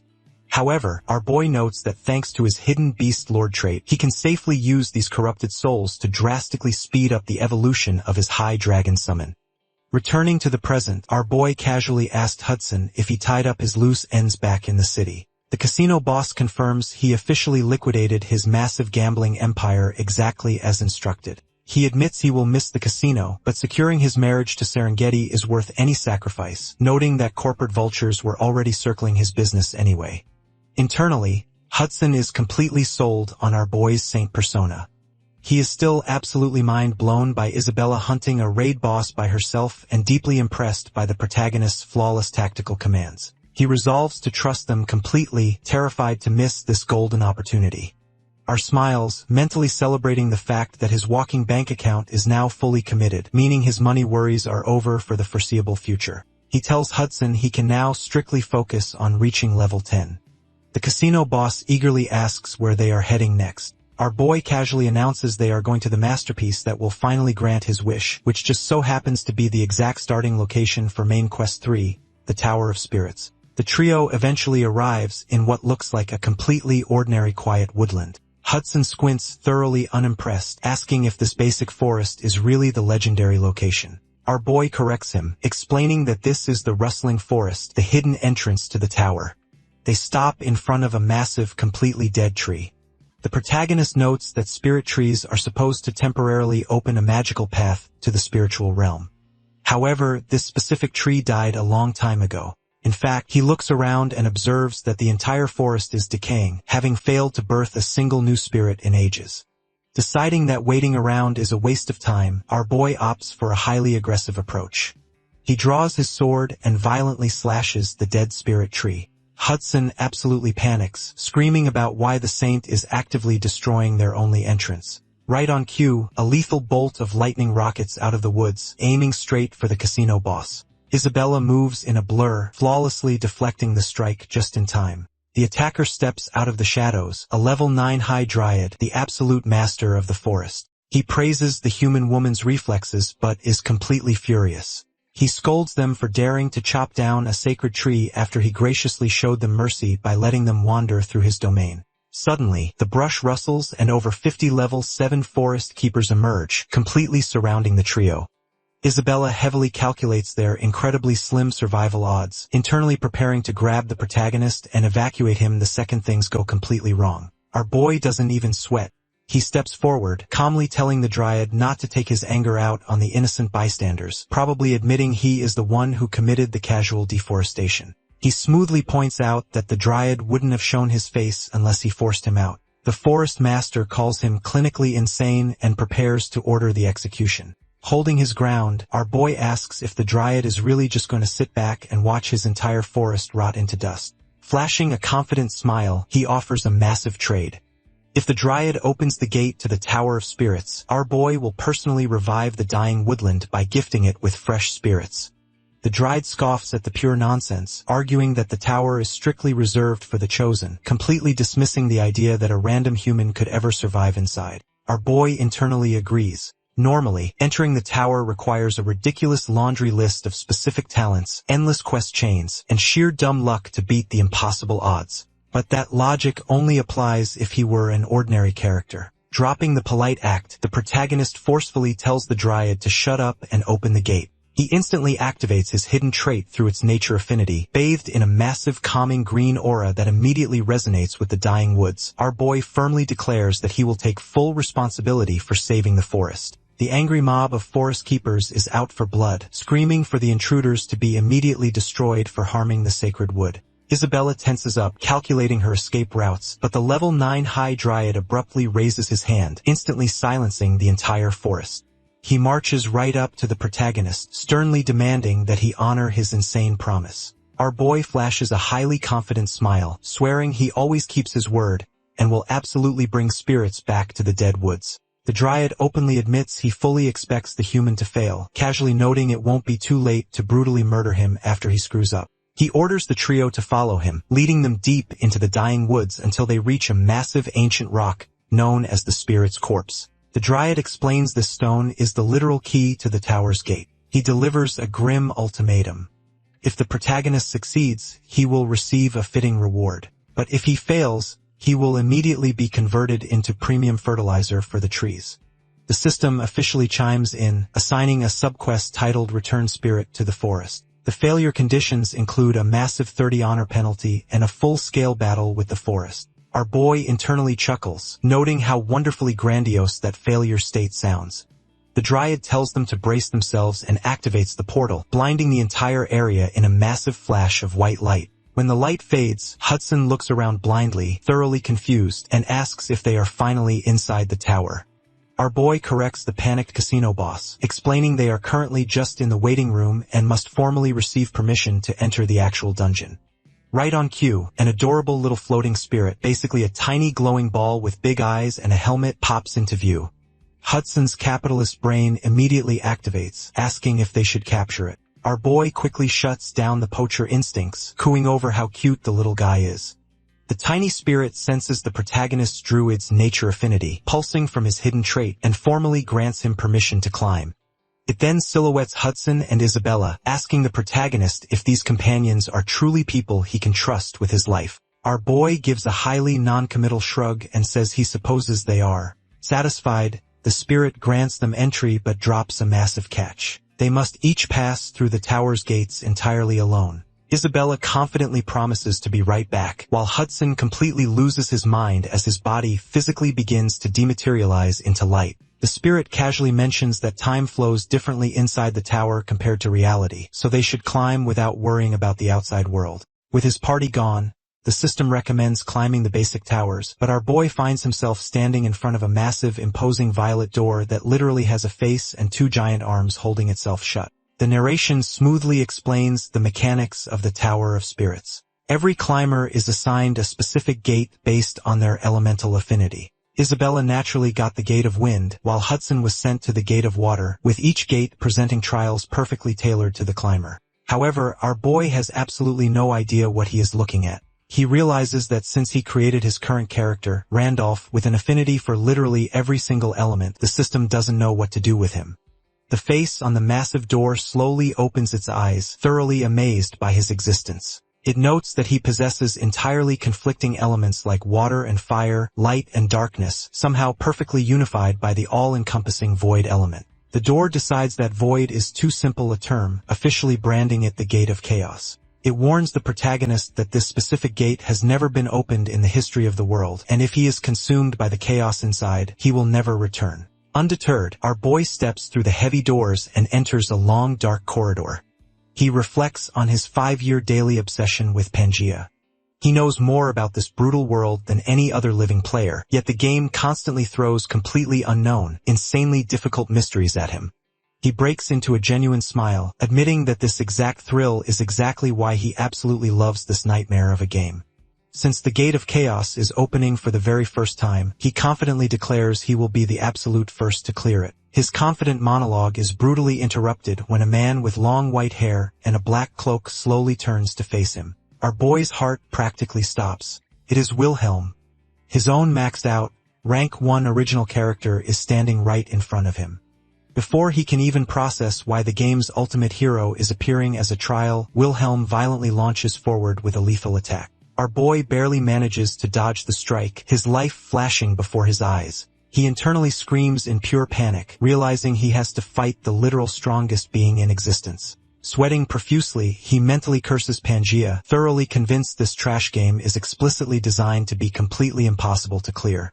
Despite taking a direct hit from the absolute strongest character in the game's history, our boy quickly notices a glaring mechanical flaw in the trial. The fake Wilhelm's blade lands a solid strike on his arm, but instead of cleanly amputating the limb, it merely dents his armor.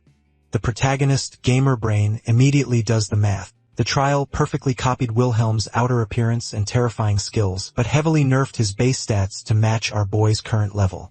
With the fear of instant death completely removed, the protagonist goes on the offensive. A flurry of system windows confirms the activation of his full gear set, perfectly syncing his celestial dragon armor with his Hermes boots to trigger the Gale synergy.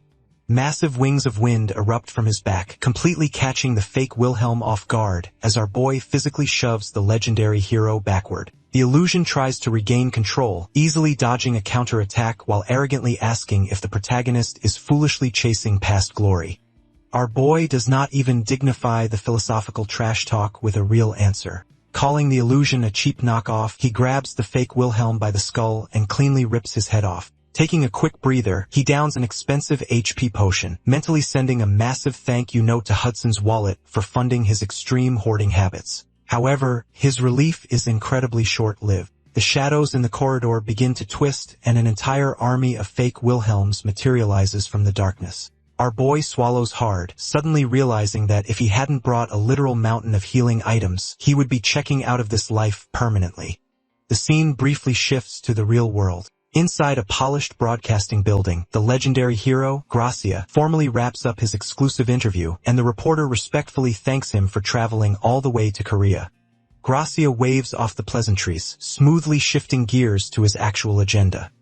He tells her that now that the official cameras are off, he has a highly personal off-the-record question regarding the mysterious man she wrote about in her recent article. Leaning forward with intense focus, the absolute strongest player in reality demands she tell him every single microscopic detail about her savior without leaving out a single breath. Back in the digital meat grinder, our boy is looking like a chewed-up dog toy. He has officially slaughtered his way through at least 100 Wilhelm clones, burning through his entire potion supply in the process. Exhausted, he notes that the enemies have finally stopped spawning, and there are no more stairs leading upward, meaning this brutal gauntlet must be the top floor. He assumes he has finally cleared the dungeon, but a shadowy chaos spirit abruptly materializes in the room. It stares at the heavily bruised druid in pure amusement, mocking him for thinking the trial is over. With a wicked grin, the spirit drops a massive reality check, claiming that the 100 clones he just survived were nothing but a warm-up. It points to the massive door at the end of the hall, cheerfully warning him that thousands of enhanced delusions are waiting on the other side, and strongly advises him to just give up since the stage is explicitly designed to be impossible. Our boy simply stares at the entity with a completely deadpan expression. Without saying a single word, he turns his back on the spirit and starts walking directly toward the imposing door. The dungeon NPCs instantly panic. Dropping their arrogant act, multiple spirits scramble to block his path, desperately begging him to stop while offering insane bribes to make him turn around. One spirit promises to forge a special contract equal to a legendary star contract. Another frantically offers the exact coordinates of a unique world-tier piece of equipment. A third tries to seduce him with a top-tier chaos element skill. Our boy doesn't even break his stride, his veteran gamer logic working in absolute overdrive. He knows that clearing an elemental gate guarantees a spirit egg of that exact element. Since he is the first person in history to open the gate of chaos, expects a priceless chaos spirit egg as his baseline reward. But the fact that these spirits are actively sweating and throwing world-class bribes at him just to stop him from opening a door means one undeniable thing. The actual loot hiding behind that door is unimaginably more broken than anything they are offering. The spirits scream that he is making a foolish choice, warning him this is his absolute last chance to turn back before the thousands of illusions rip him apart. Our boy finally pauses, glancing over his shoulder. He casually admits that fighting an army of thousands without a single health potion will definitely be a massive headache. However, because he just spent the last few hours fighting 100 copies of the exact same boss, he has its attack frames permanently burned into his retinas. He smoothly informs the baffled spirits that he doesn't need healing items anymore. He will simply perfectly dodge their patterns through sheer brute force and muscle memory.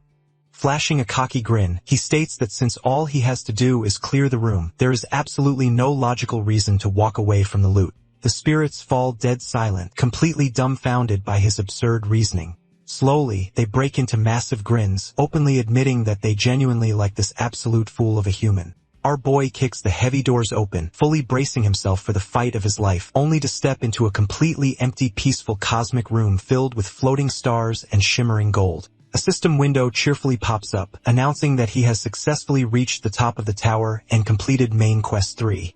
Our boy blinks in sheer confusion, wondering where the army of thousands went. The adorable little helmet-wearing guide spirit from the entrance suddenly materializes, warmly congratulating the druid on officially conquering the tower, while noting his companions are still fighting their way up. The protagonist realizes the ultimate trial was a complete psychological bluff. The guide spirit confirms his suspicion, explaining that chaos spirits are pathological liars. If he had given in to his fear and accepted their shiny bribes, he would have been permanently trapped in that hallway forever. Moving past the deception, the guy tells him to extend his hand to finally claim his ultimate clearing reward. Our boy eagerly holds out his palm, fully expecting the legendary Chaos Spirit Egg and perfectly content with the top-tier drop. The system announces the distribution, but then the text glitches. Instead of a Chaos Egg, it probably declares he has obtained a Celestial Spirit Egg. Our boy stares down at his hand, completely derailed. Instead of a dark, chaotic artifact, he is holding an egg made of pristine white feathers radiating a blinding holy golden aura. The absolute veteran of Pangaea is left standing in the cosmic room, staring at the egg in pure bewilderment, asking the empty air what on earth he is actually holding. A flurry of system windows suddenly pops up, completely derailing the protagonist's confusion. The system identifies the glowing item as a heavenly spirit egg, a legendary artifact said to exist at the very edge of light and darkness. The description explicitly states that only a true celestial can even see or hatch this egg. Our boy's veteran gamer brain starts working in overdrive. He knows celestials are the mythical race from the heavenly realm, and obtaining this egg mathematically implies the system now classifies him as one of them. He wonders if this broken reward is directly linked to his mysterious heavenly hidden trait. Hoping for a quick lure dump, he asks the adorable guide spirit if it knows anything about the glowing feather egg. The tiny spirit admits its knowledge is pretty limited, but casually drops a massive bombshell. The literal Spirit King is currently showing extreme interest in that exact egg. Our boy practically chokes on the air. He knows the Spirit Kings are among the absolute strongest creator beings in all of Pangea.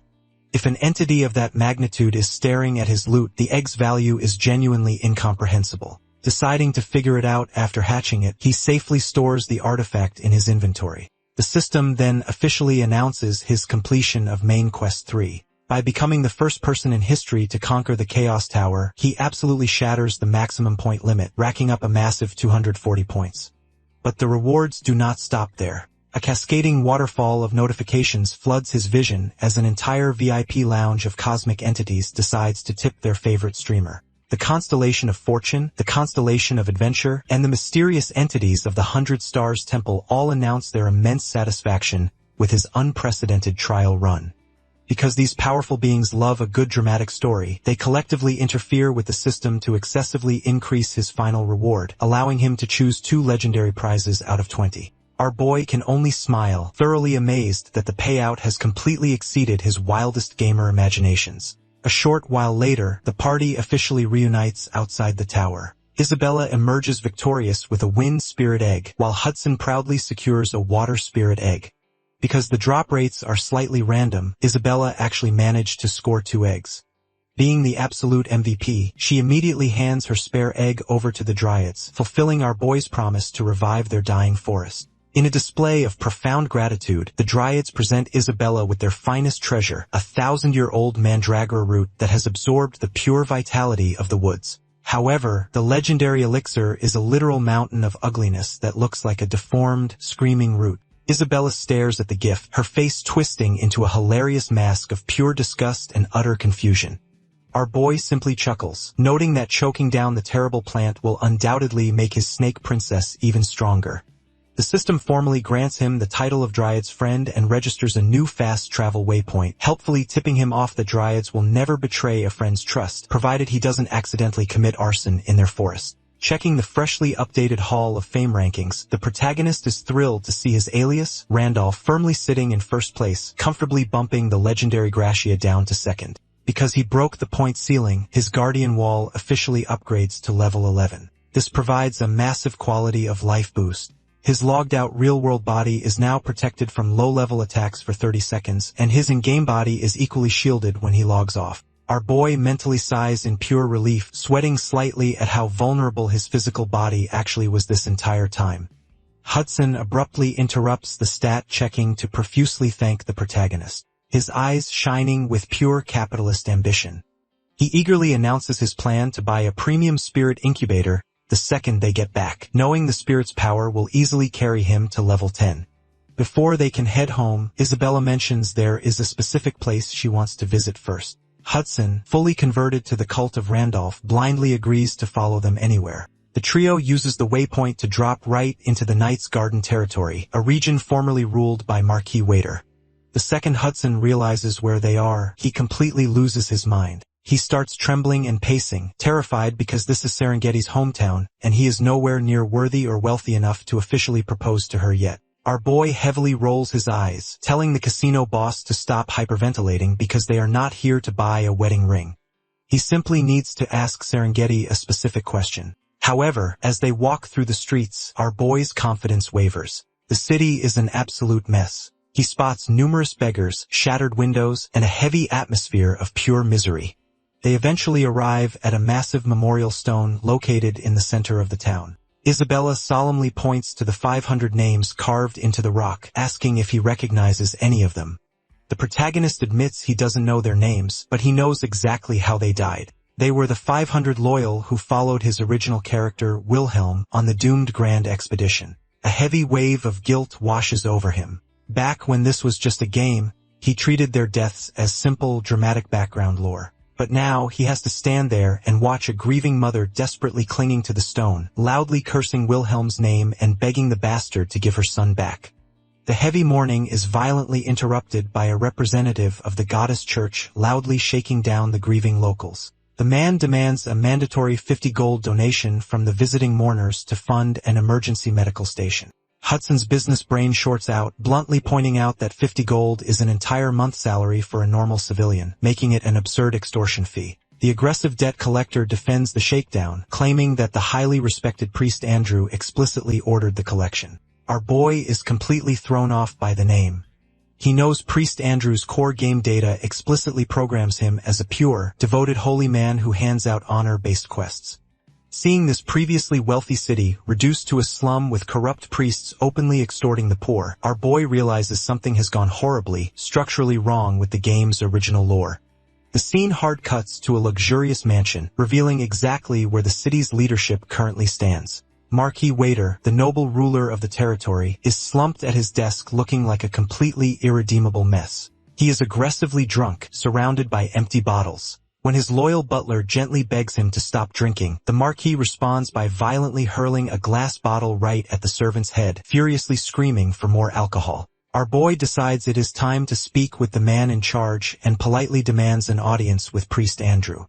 The station worker awkwardly rubs his neck, claiming it is incredibly difficult since the waiting list for treatment is practically miles long. Our boy simply snaps his fingers at his personal walking bank account. Hudson steps right up and casually offers a 50,000 gold donation. The worker's jaw practically detaches from his skull. Smelling blood in the water, the casino boss leans in and whispers that he will double it to a cool 100,000 if they get to see the priest right this exact second. The worker's moral compass instantly shatters. Seeing nothing but a mountain of gold, he eagerly calls them his brothers and rushes them straight to the back room. Priest Andrew warmly welcomes his new favored investors, inviting them to sit and nervously mentioning the astronomical donation. Our boy leans back, casually noting that since the church was happily shaking down grieving mothers for 50 gold, a standard bribe wouldn't be enough to skip the line. Andrew looks like a thoroughly kicked puppy. He bitterly admits he has absolutely no excuse for his greed, expressing deep shame.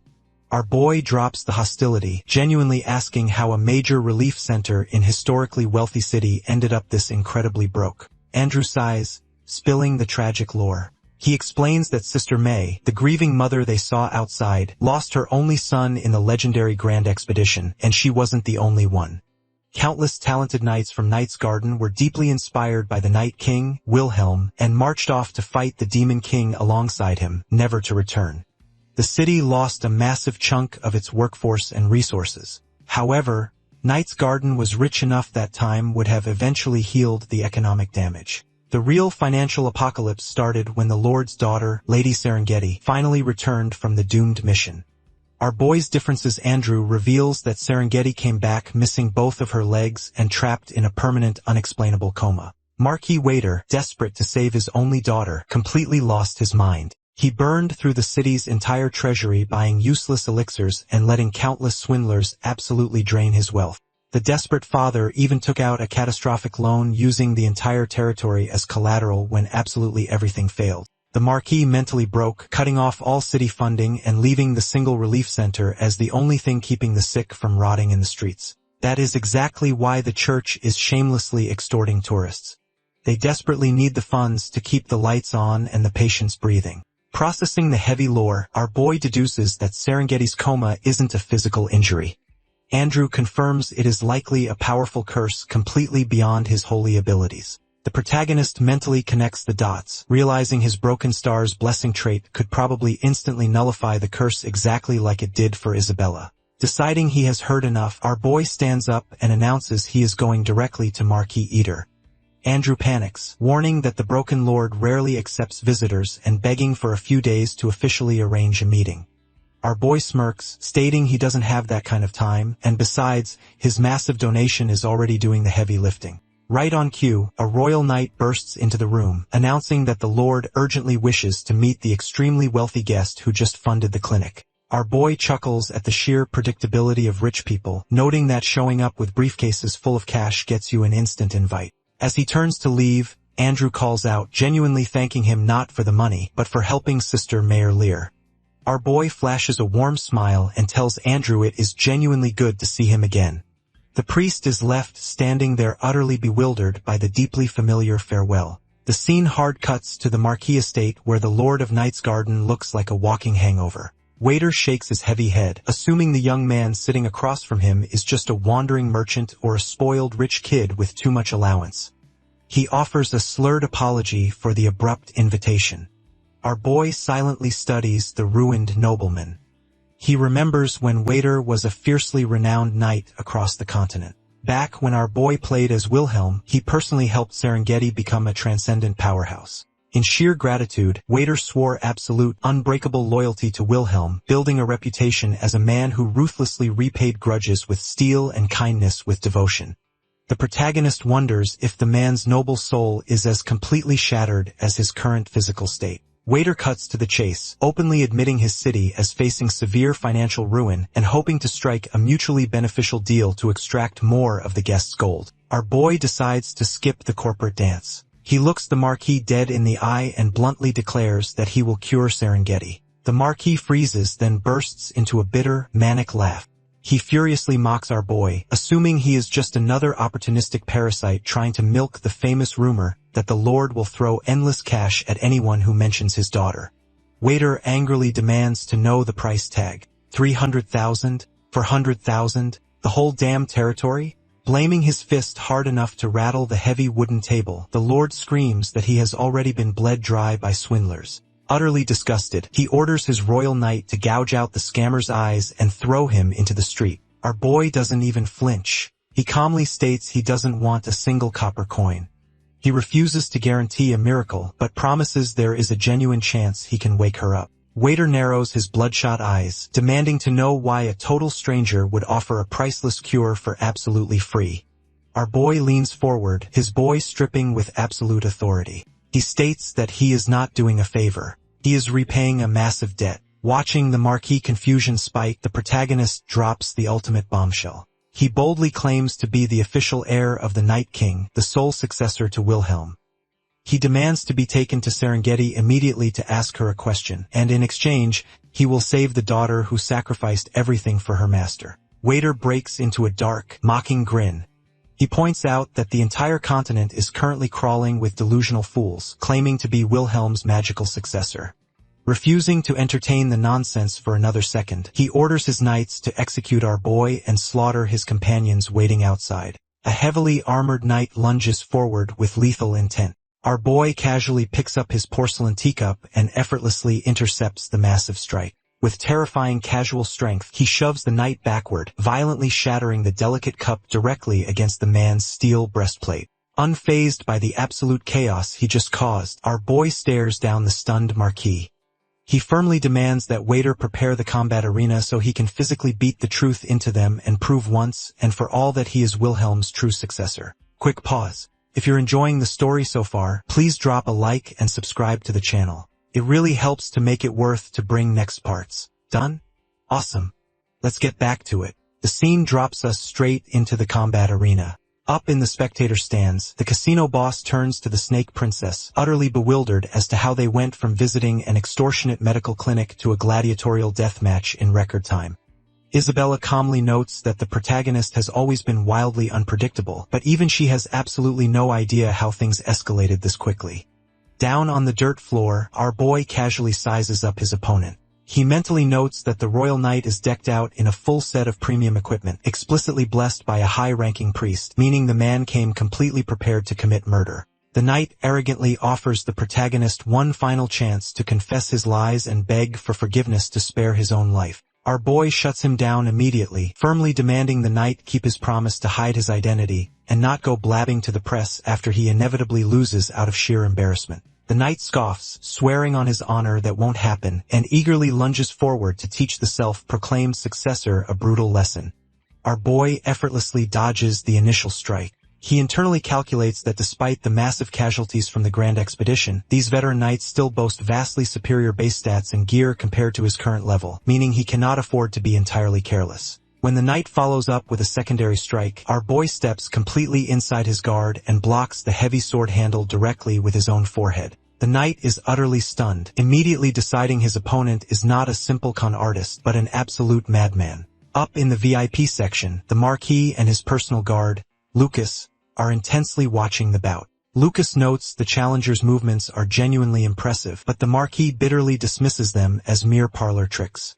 The Lord mentally reflects that he has seen an endless parade of delusional fools claiming to be Wilhelm's disciple just to ride the coattails of his reputation. Having fought alongside the Night King, the Marquino's Wilhelm's swordsmanship completely transcends human comprehension. Unless the boy can flawlessly replicate even a microscopic fragment of that legendary technique, the Lord refuses to believe him. Back on the dirt, the Royal Knight generously admits the protagonist possesses real talent. He offers to ask the Lord for a full pardon if our boy simply surrenders and joins his personal command. Our boy bluntly points out that the knight is awfully cocky for a level 3 scrub hiding behind a full set of premium armor. The knight awkwardly defends himself, claiming the Lord ordered him to wear it, though he admits the massive gear advantage feels completely dishonorable. Our boy sighs, remarking that having good items must be nice, right before delivering a brutal kick directly to the knight's chin. Deciding playtime is officially over. The protagonist announces he will personally demonstrate the true power of items. A system window chimes as he simultaneously equips 2 ultimate iron swords. A ripple of sheer confusion washes over the entire arena, with both the casino boss and the Marquis completely baffled as to where he just pulled dual blades from. Our boy goes on the offensive, furiously pushing the knight backward. The Royal Guard desperately analyzes the rapid strikes, calculating that the twin swords are incredibly fast but far too light to deal any real damage. He smugly assumes that as long as he protects his vital points, the low-damage weapons won't even scratch his heavy armor. His confidence violently evaporates when our boy abruptly switches his attack rhythm, completely crushing the knight's defense and driving him into the dirt. Towering over his opponent, our boy confidently declares he is about to show him the real Night King's swordsmanship. The narration seamlessly jumps back to the exact moment our boy completed the Tower of Spirits. A massive list of legendary rewards had populated his screen, ranging from demon-slaying blades to annihilation gauntlets. His eyes instantly locked onto the ultimate iron sword. The item description revealed it was a basic iron weapon pushed to transcendent perfection by an eccentric star, granting bonus strength and a free level in sword proficiency. More importantly, it featured a broken set effect that multiplied stat bonuses if the user wore multiple items with the ultimate title. Since he was already perfectly happy with his celestial dragon armor, our boy wondered if the system would allow duplicate rewards. He greedily selected the ultimate iron sword twice, and the system happily obliged. The real magic happened when his hidden traits kicked in. Stacking his weapon master trait, his dexterity trait, the base item effect, and the duplicated set bonus. His overall sword proficiency artificially skyrocketed straight to level 10. Reaching the absolute maximum proficiency automatically triggered a hidden condition within his star inheritor class, allowing him to directly read the memories of his possessed star and flawlessly reproduce a portion of Night King Wilhelm's legendary swordsmanship. He had been completely confused by the massive lore drop at the time, but right now it was the absolute perfect weapon. Back in the present arena, the knight is experiencing pure, unfiltered terror. The momentum has completely shifted. He desperately tries to create distance, but the impossibly fast strikes seamlessly bind his feet to the floor. When he attempts to forcefully break through the assault, the sheer weight of the protagonist's technique completely shatters his balance. The Royal Guard feels as though space itself is being entirely dominated by his opponent, desperately wondering if such absurd swordsmanship should even logically exist in this world. The narration smoothly points out that people naturally become complete fools when faced with something utterly beyond their comprehension. They can do nothing but stare blankly in dumbfounded silence. That is exactly how everyone in the arena feels right now, from the Snake Princess and the casino boss to the Marquis and the terrified knight. Our boy seamlessly executes Wilhelm's signature move, the Heaven and Earth Revolution. In a blinding display of overwhelming power, he completely crushes the Royal Guard's defense, firmly pinning the man's neck to the ground. The absolutely humiliated knight immediately admits total defeat. Our boy looks up toward the VIP box, loudly shouting at the Marquis to ask if he really needs to demonstrate anything else. The completely awestruck Lord turns to his guard, Lucas. With his voice trembling in sheer reverence, he strictly orders his men to escort the guest up with the absolute utmost respect, officially recognizing him as the one true successor of the supreme Night King Wilhelm. Down in the dirt, our boy flashes a massive, highly satisfied grin. The scene shifts directly into the grim atmosphere of Serengeti's bedroom. The Marquis looks utterly defeated as he explains the tragic lore, noting that his daughter has been trapped in this comatose state ever since returning from the grand expedition. He completely drained the territory's treasury on famous elixirs and elite healers, even begging a saint for a miracle. But the curse was simply too heavy to lift. Our boy silently activates his great sage trait, confirming his absolute worst suspicion. Serengeti is suffering from a direct curse from the Demon King. Naturally, standard holy magic is completely useless against it. However, the protagonist calculates that a raw, unfiltered injection of star power might just overwrite the dark magic. He warns the desperate lord that he isn't making any guarantees, but he is willing to try.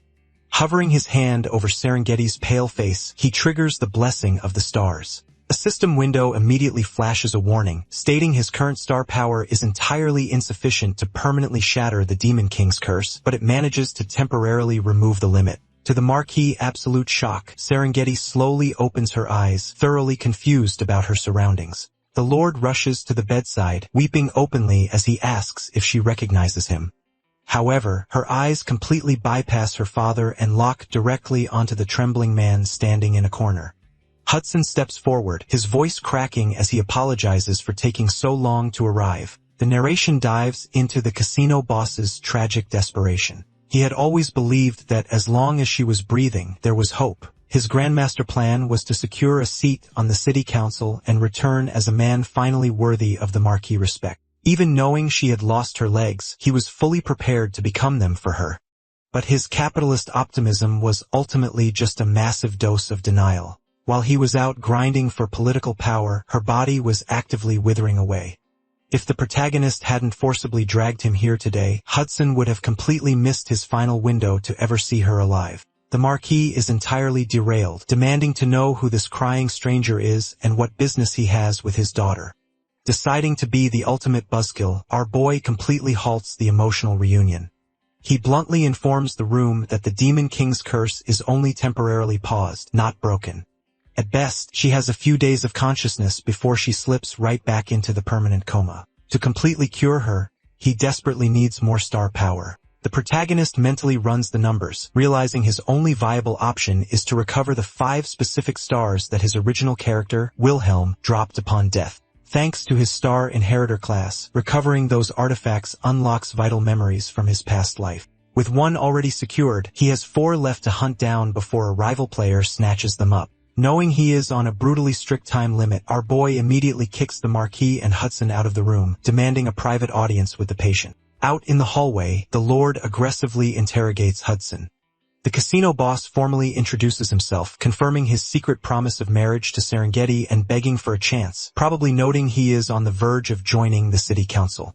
The Marquis looks at him with pure heavy exhaustion. He explains that Hudson's political ambitions are completely useless now. The financial ruin caused by the grand expedition forced the Marquis to beg for external bailouts to keep his daughter on life support. The only person who answered was Duke Lucian, a dangerously powerful noble whose authority rivals the king himself. The Duke offered an astronomical loan to save the territory, but on one brutal condition: Serengeti must be handed over to him. The Marquis accepted the deal to save his city and ensure his daughter wouldn't be abandoned without medical care.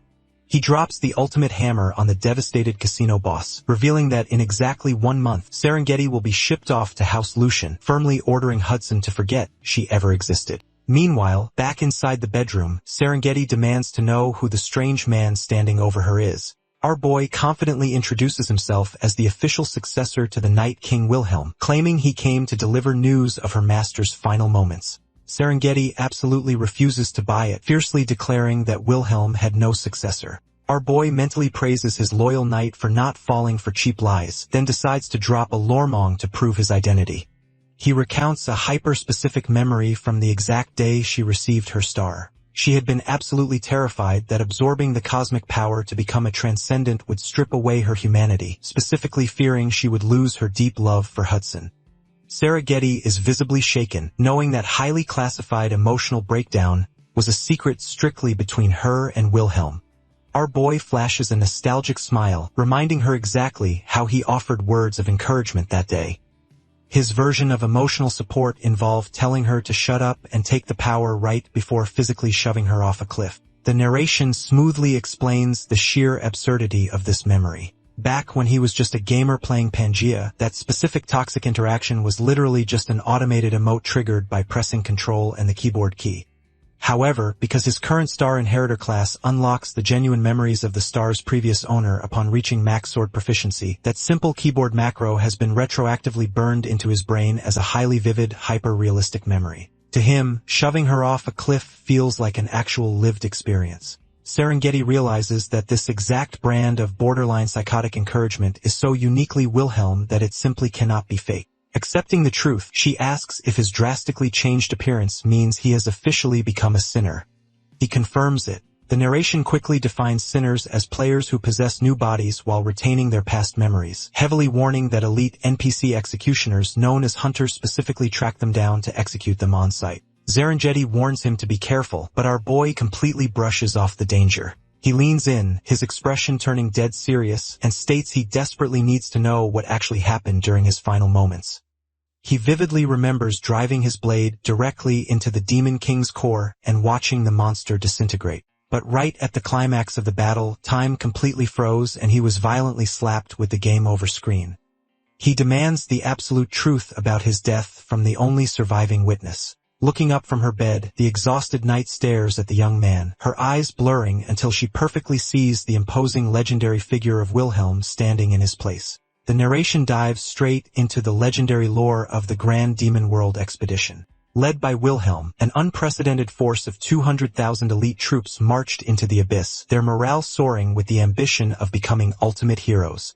Based on endless data collection, they executed a meticulous operation with absolutely zero margin for error. Everything was mathematically designed to be completely perfect. Reality, however, hit them like a catastrophic freight train. The scene shifts to the absolute blood-soaked carnage of the battlefield. A poison priest uses his dying breath to offer holy blessings to the vanguard. A severely wounded knight with a missing arm stubbornly tells his comrades to leave him behind and push forward. Soldiers drop like flies, desperately screaming that they cannot stop now. They are being completely slaughtered before even reaching the Demon King's front door, realizing with sheer horror that the enemy perfectly anticipated every single maneuver. The grim truth sets in that a traitor must be colluding with the demons, making the entire expedition a suicide mission from the very start. Right as the despair reaches its absolute peak, Wilhelm arrives. The martial god effortlessly cuts through the heavy gloom, casually telling the bleeding survivors to take a breather while he wraps things up. His overwhelming presence alone makes the demonic horde look utterly pitiful. With a single casual strike, he violently reshapes the terrain itself, shattering the atmosphere of doom. The flashback zeroes in on Wilhelm carrying a heavily battered Serengeti on his back. She stubbornly insists her body has recovered enough to walk, but Wilhelm brushes her off, claiming he just needs her to conserve her stamina because she is a highly useful asset. He bluntly notes that excluding the wounded they already evacuated, they are the only two left standing in the entire army. He strictly orders her to survive and return home, teasingly reminding her how she spent every single night crying over a guy named Hudson. Blushing furiously, she denies the crying allegations, but firmly promises she will definitely go back to him. The wholesome moment is violently interrupted when a massive, glowing violet magic circle erupts directly beneath them. Wilhelm instantly shoves Serengeti completely out of the blast zone, casually noting that this game really isn't easy. He tells her to go live a good life whether she gets married or not and prepares to take the hit. Thrown to the safety of the dirt, Serengeti's mind races. She knows she could just run away. The expedition is a guaranteed failure. The Night King just ordered her to live, and she could return to her happy life with Hudson without a single person blaming her. But her absolute loyalty outweighs her survival instinct. Mentally apologizing to Hudson, she activates the position swap skill.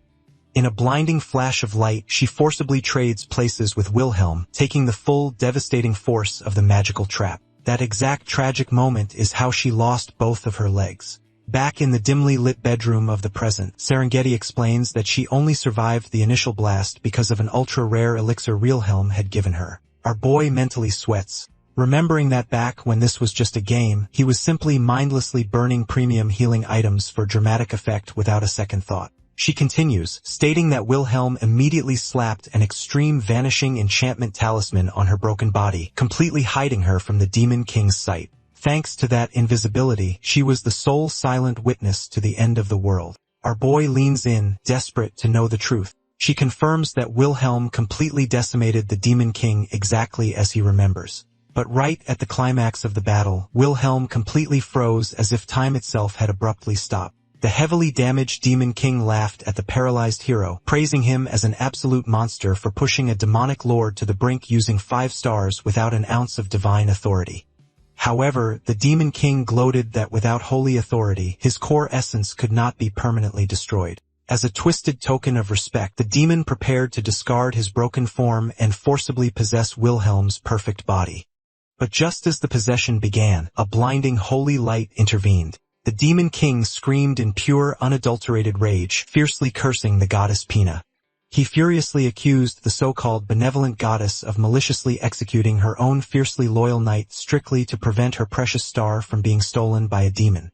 Screaming that he would kill her, the Demon King was silenced as Wilhelm's lifeless body rigidly collapsed to the ground. Serengeti solemnly admits she has absolutely no memory of what happened after that point. Our boy sits there in stunned silence, his brain completely short-circuiting. The Demon King tried to hijack his character, but it was the literal goddess Pina who actually pulled the plug and gave him a game over. He furiously tries to calculate what on earth was happening behind the scenes of his supposed heroic sacrifice. This heavy lore drop is abruptly cut off as the scene violently shifts to the outer walls of Knight's Garden. 2 board guards are aggressively complaining about their miserable patrol shift, whining about delayed paychecks, severe understaffing, and the territory's impending bankruptcy. Their corporate griping comes to a dead halt when they spot a massive, terrifying shadow moving across the horizon.